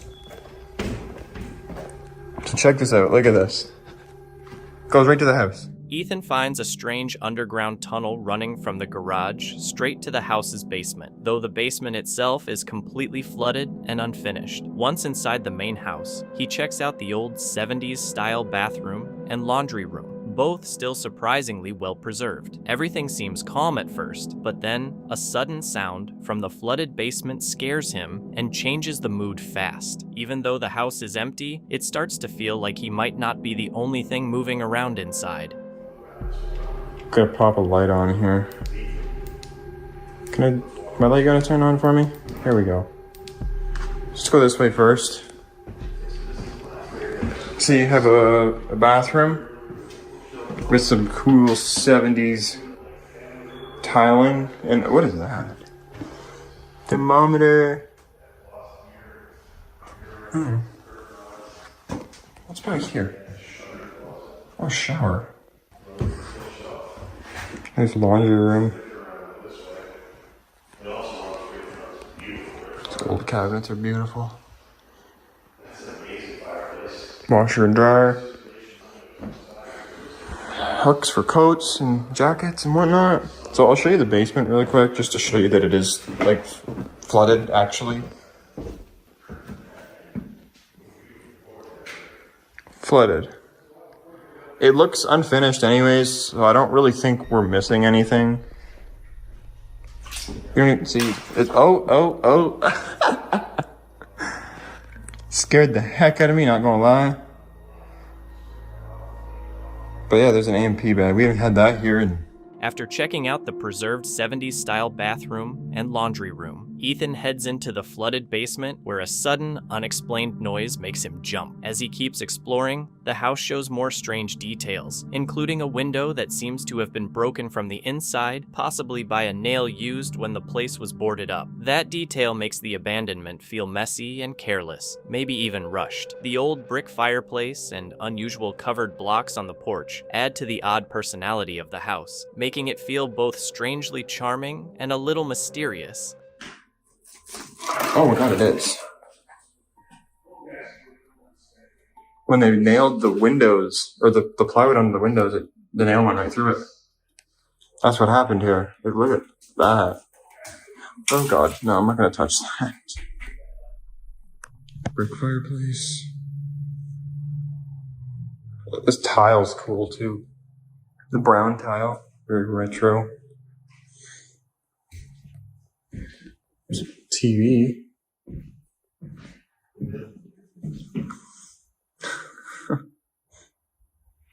So that's probably the main living room. Porch here with the breeze blocks, which I don't know why they covered them because that defeats the whole purpose of them. That's why they're called breeze blocks, is so a breeze can come through them, and so why they would just cover them, I have no idea, but they did. That's sick. The outdoor grill. That's cool. Ethan points out a broken window that was probably cracked by a nail when the house was being boarded up. He also takes note of the big brick interior and the strange screened porch, especially the covered breeze blocks that do not really make sense. Just as he is finishing the walkthrough, a loud slam suddenly echoes through the house and makes him stop cold. Since he cannot explain where it came from, the explorer ends on a creepy note, leaving the place feeling a lot less empty than it looked.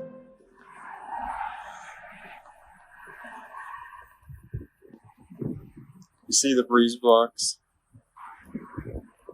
The loud door slam gives Ethan's exploration a creepy final moment. Abandoned houses already carry a strange feeling because of the stories and lives left behind, and that sudden noise makes this one feel even more unsettling. It could have just been the old structure shifting, but the timing makes it feel like something unseen may have been there with him. The incident adds to the mystery of the house and shows how even a quiet, seemingly safe exploration can turn uncomfortable fast. This segment introduces Dochi, the creator behind Dochi TV, a YouTube channel where he takes viewers into abandoned places with haunted reputations. His videos focus on exploring creepy locations and chasing possible supernatural activity, but on this night, things start to feel more personal. As the broadcast begins, Dochi gets ready to enter a dark, unsettling building and makes it clear he is there to face whatever might be inside, even suggesting he may have already seen something. 어디 가냐고? 피싱 보러 갑니다. 나 바로 여기 앞에 여기 있으니까 바로 들어갈 겁니다. Even before Dochi goes inside, the place already feels creepy. As he moves through the damaged interior, he starts questioning whether the building simply fell apart over time or if something stranger happened there. He also says the layout feels oddly like a club or karaoke spot, which makes the whole setting feel even more unusual. Then, out of nowhere, a sudden sound breaks the silence and scares him badly. He hears a voice that clearly does not sound like his friend, leaving him panicked as he tries to figure out where it came from. 어이 씨발 깜짝이야 누구야? 아이 씨 깜짝이야. 와 씨발 심장 떨어지냐 생각하고. 아 또치 아니야 또치 아니야. 아닌데 또치 아니야. 또치 목소리 아니라니까 장난치 마. Feeling more uneasy, Dochi carefully starts looking for the source of the sound. He keeps calling out into the empty building, but nobody answers. The silence only makes things worse, leaving him even more unsure of what he just heard. 있어요 형이요. 이쪽에서 났어 이쪽에서. 또치 형 지금 밖에 있잖아 봐봐. 누구 있어요?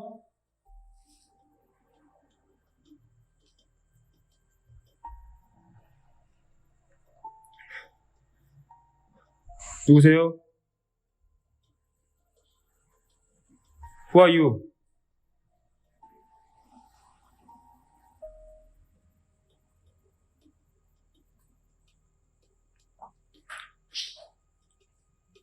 Who are you?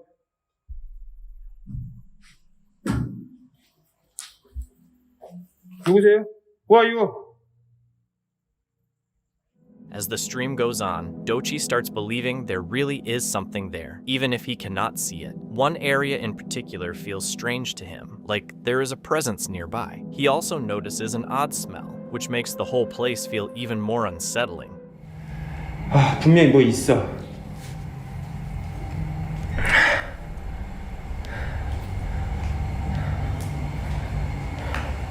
이쯤에 특히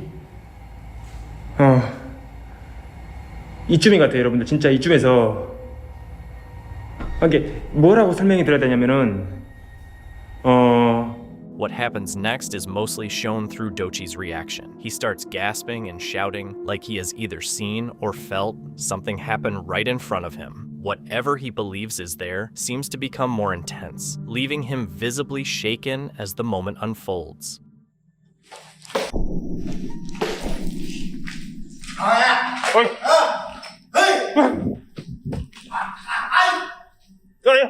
형!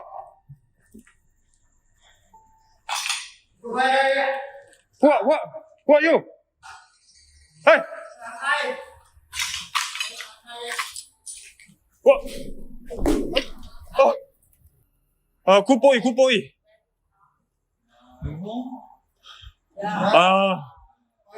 A darker story then comes up about the location, involving someone who reportedly died by there more than 10 years earlier. The story says they had suffered through bullying and deep despair, which gives the haunting a more tragic tone and makes the place feel tied to unresolved pain rather than just random scares. Lady take. Neck. Lady. Lady. Lady boy. Lady boy. Yeah. Here.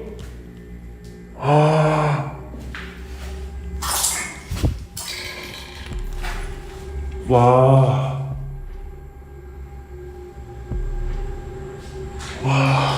Here.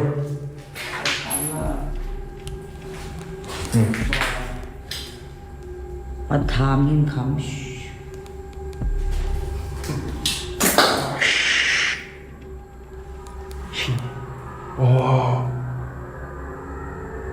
Before sleep ที่นี่ Now you know eat him take นี่ Police come to back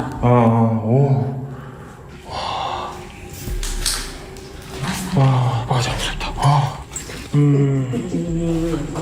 Before smoke ยาบ้า Take ที่นี่ Take ที่นี่ Take ที่นี่ open you him take him come sleep ที่นี่ 오케이. 무섭다.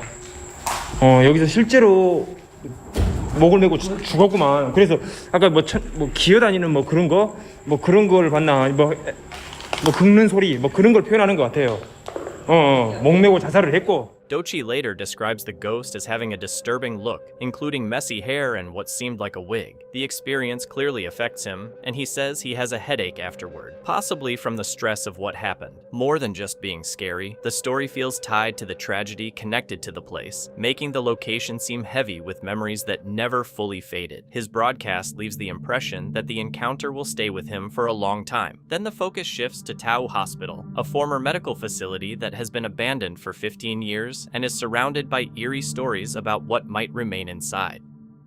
This clip is from a YouTube channel called Midwest Ghost Hunter, where Ian explores creepy abandoned places and old haunted buildings across the Midwest, USA. With a passion for documenting forgotten locations, he takes viewers on eerie adventures. In this video, he visits the abandoned 1920s Farrar School, which closed in 2002. The once lively halls have been left to decay. Yet the school still holds unsettling relics of its past, offering a haunting glimpse into its history. On October 6th, 2023, Ian arrives at the crumbling building, feeling the weight of unease, but pushes forward, unaware of the shadows inside that will challenge his courage. Definitely an eerie vibe in here. Hello?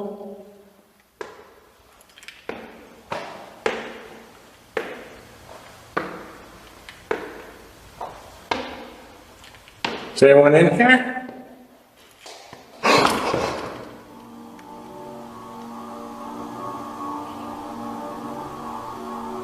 That's looking like running.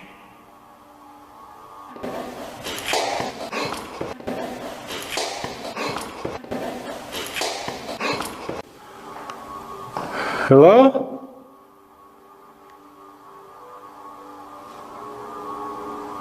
Children? Thought I heard you playing. As Ian stepped inside, the creaking floorboards barely registered before he was suddenly startled by the sound of children running.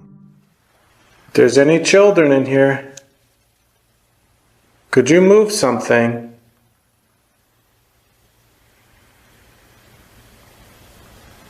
Could you tap on a desk? Could you call out your name?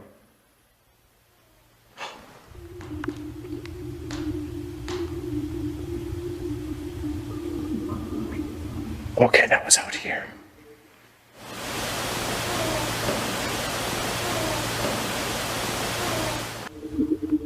Hello?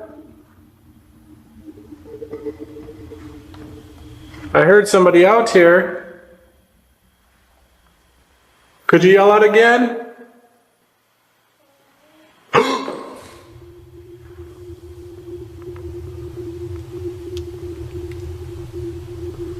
That definitely came from in there.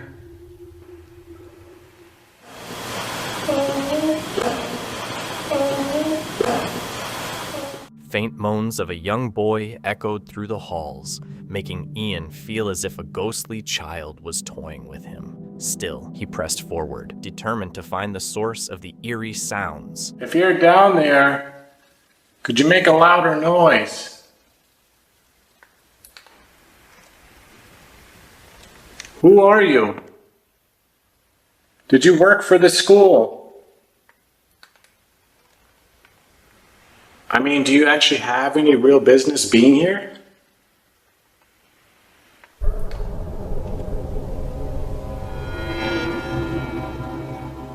I can feel your energy right now. I feel your presence.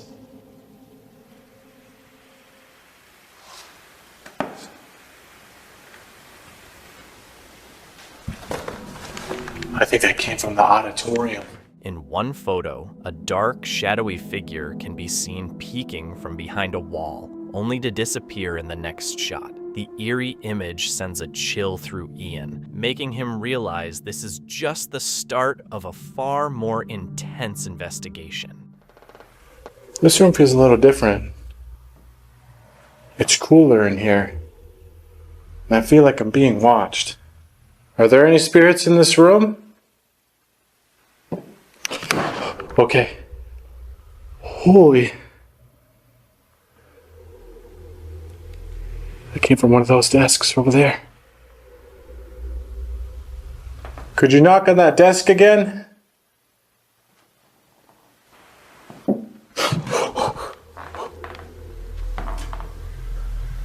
That was for sure this one. Oh my God. All right, I'm pretty for sure it's you. Could you tap on this desk? This specific desk? Could you tap on it again?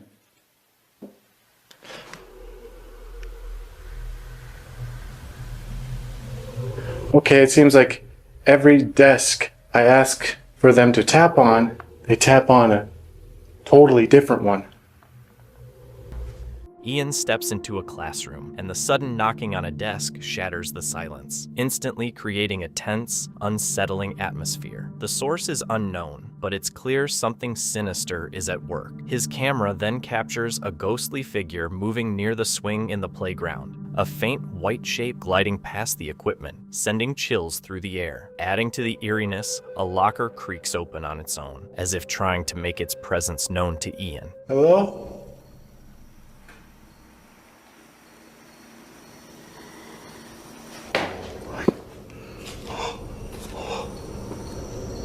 That sounded like a groan.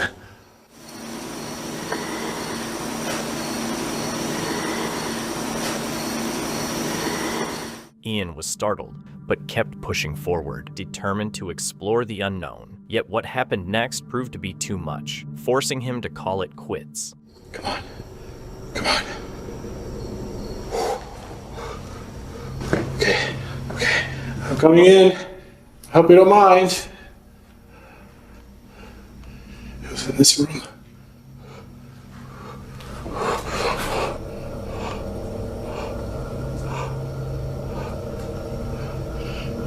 Mister?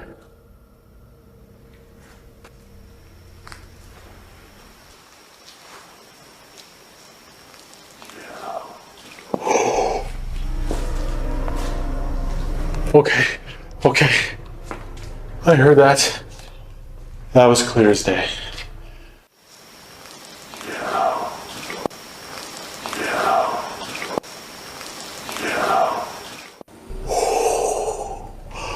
He said, "Get out. Get out," he said. Holy shit, I heard that. Not because I'm scared, but Just out of respect, I don't want to invade his territory anymore. Honestly, energy level, I feel like I'm ready to call it. It's about 4 in the morning now. A deep, commanding voice boomed through the halls, clearly saying 2 words, "Get out." Realizing it was time to leave, Ian wisely ended his investigation. Knowing that tampering with unknown forces could be dangerous, he departed, leaving more questions than answers, and giving viewers plenty to wonder about the strange events inside those walls. On October 16th, 2025, YouTuber Josh and his team explored the abandoned Manicomio di Racconigi Asylum in Italy, once a major psychiatric hospital that closed in 1981. They began cautiously, observing the building from a nearby Airbnb and studying its layout before attempting entry. Opened in 1871, the asylum had a dark history marked by outdated treatments like lobotomies and electroshock therapy. They eventually found a way inside the main structure and moved through it carefully. There you go. Little limbo action. That's our handbags, sir. Oh, sorry. You're fine. Thank you, Dave. Well, that was easier. I'm going that way. Hell.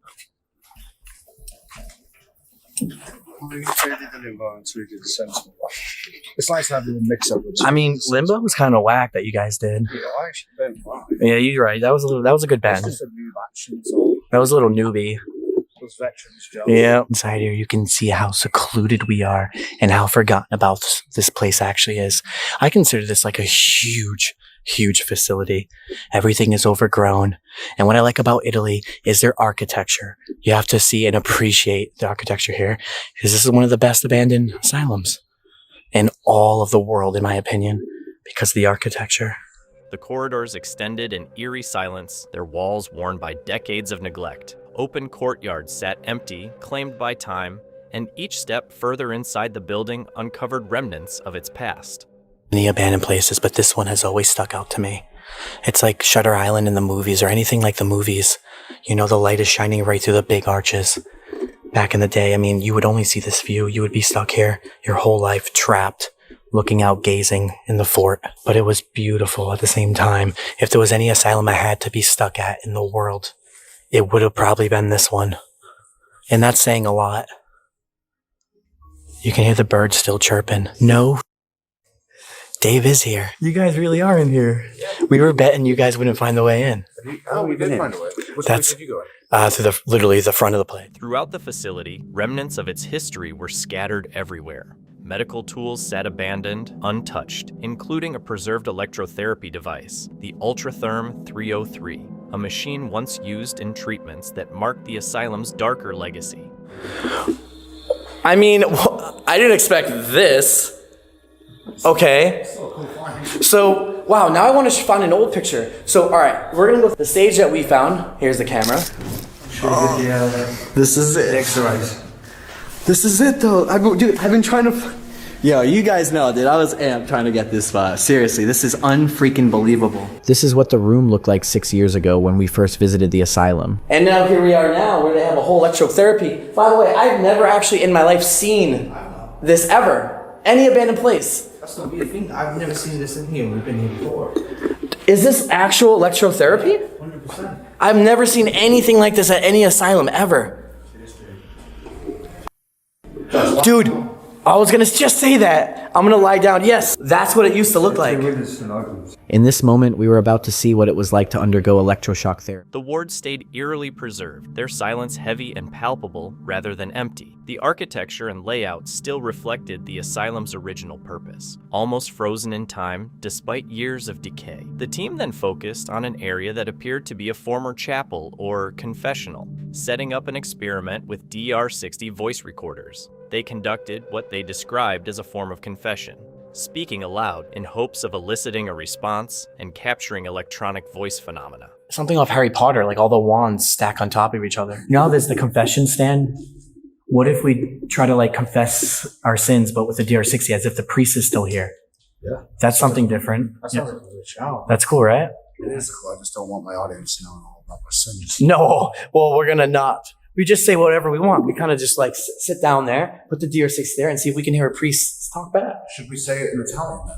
We'll find out what "Forgive me, Father, for I have sinned" in Italian. So yeah, we can try that too. I can Google Translate that. Yep. Also, I could just sit down and just try to talk about like how I lied to my parents or something, you know, some basic, and then they'll just say, oh. During the investigation, they captured several unsettling audio clips, fragments of sound that resembled voices, unclear yet distinct enough to raise questions.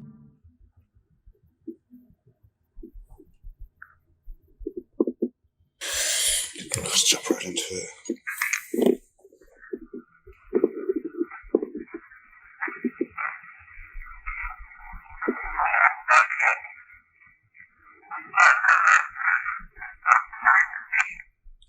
What was that? Dude, that voice? I thought that was almost you talking. How is that possible? None of us spoke. Well, before the battery goes, let's listen to it one more time. No one spoke. The end. Somebody says, "I forgive you." Right.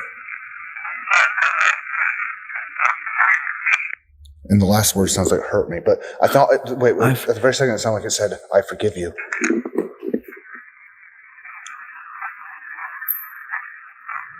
Yeah, I forgive you.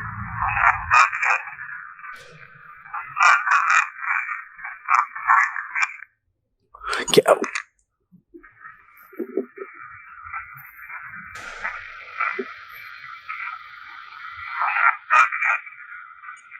It's hard to say. What is that voice? They recorded everything, including the eerie sound of a church bell ringing unexpectedly. What odd timing that was. Bells. That's weird. That's midnight. That's so weird. Yeah, that's midnight. Yeah. Officially midnight. If you hear the church bells, it's time for bed. However, like many places steeped in pain and abandonment, the experience didn't stop once they left. The noises and recordings stayed with them well after the asylum doors had shut. On January 16, 2026, Brad went on what he thought would be another tough but manageable exploration. This time, he entered a forest known for scary stories about Bigfoot sightings and a dark history connected to the deaths of 2 teenage girls many years ago. People believed the tragedy left something evil in the woods. Brad only wanted to see if the stories were true, but as night came, the whole atmosphere changed. The forest became strangely quiet, the air felt heavy, and it no longer felt like a normal place. Camping in the Bigfoot forest. So here I'm not actually doing Bigfoot hunting tonight. I was going to save that for our new show and our new series that's coming out, Barry's Bigfoot Hunter. Be sure to check us out. So tonight we're kind of doing paranormal overnight camping and stuff like that. There's a story that I've actually picked up. So there was a serial killer here, and he stabbed 2 teens and killed them in these forests. And this forest is actually massive. It's huge. It goes all the way around Barrie and stuff like that. We don't know exactly where those stabbings happened, but he was after like young teenage girls and things like that, which is really, really, really creepy. So we're kind of going to do an investigation, see how that goes. We might actually do a little bit of exploring, because there's places here I've actually never been. Wow. Okay, this goes down that way. It's back. Is there anything down there?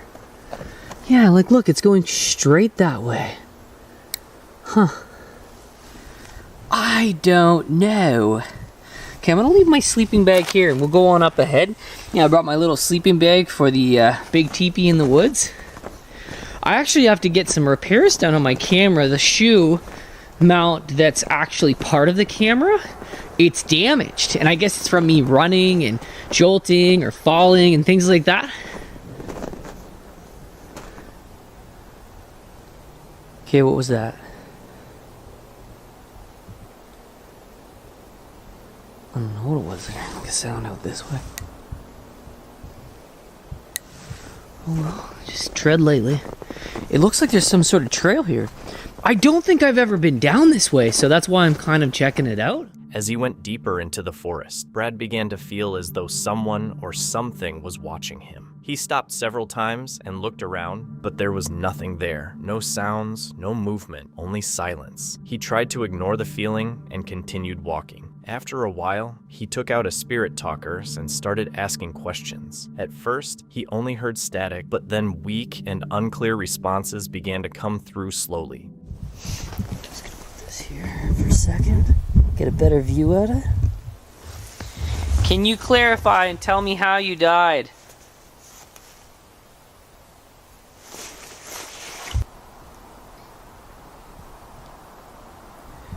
Can you clarify and tell me? Oh, freak sakes! What the freak was that? What the freak was that? Oh my god! Oh man! Oh man! Oh man! Oh freak! Oh freak! Let's go! Let's go!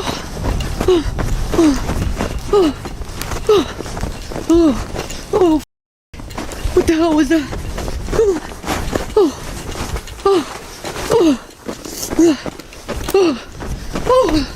Come on! Oh man! Oh freak! What was that?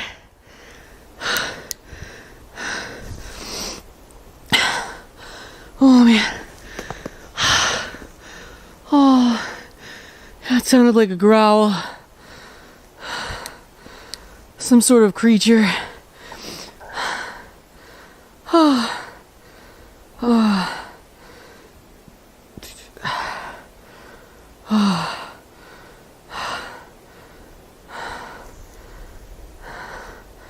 That's scary.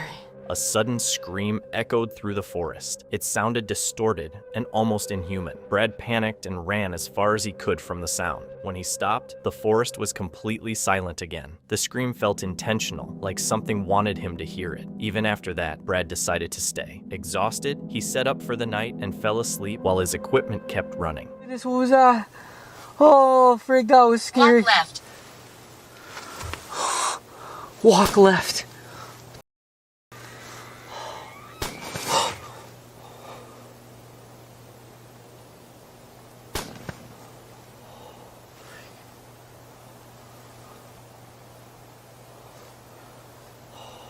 I heard shots. I heard shots. And somebody scream. There's something going on here. There's something going on. Your hair. Oh, for freak's sakes. Oh, for freak's sakes, what's going on?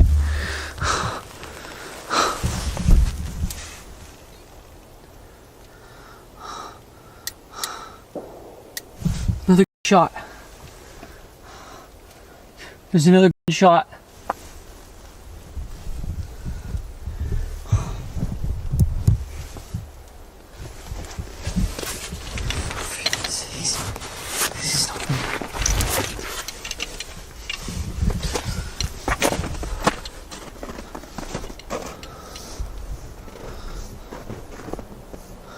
Come out and fight, you.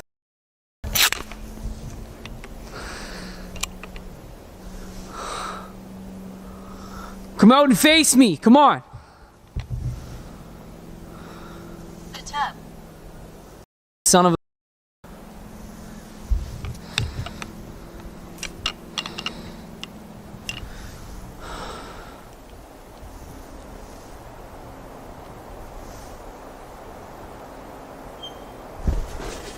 Oh, freak. I'll stay in here.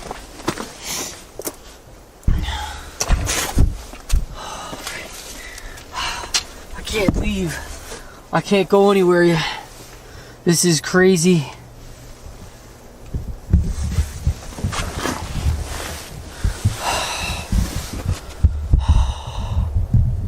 Brad suddenly woke up to loud sounds outside his tent that sounded like gunshots.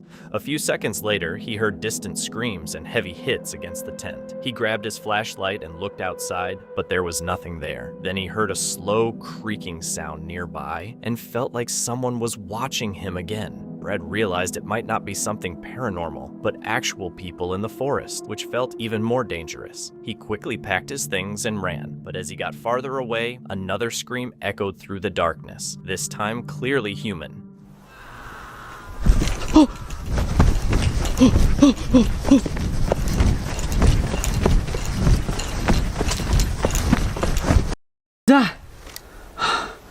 Oh man. Something was back there. Something's back there. Oh. Oh. Come on, let's go. Let's go. A scared woman's voice suddenly echoed through the silence. Brad stopped and looked into the darkness one last time, but he still saw nothing. No movement, no sign of anyone, only silence. He realized that whatever was out there did not want to be seen.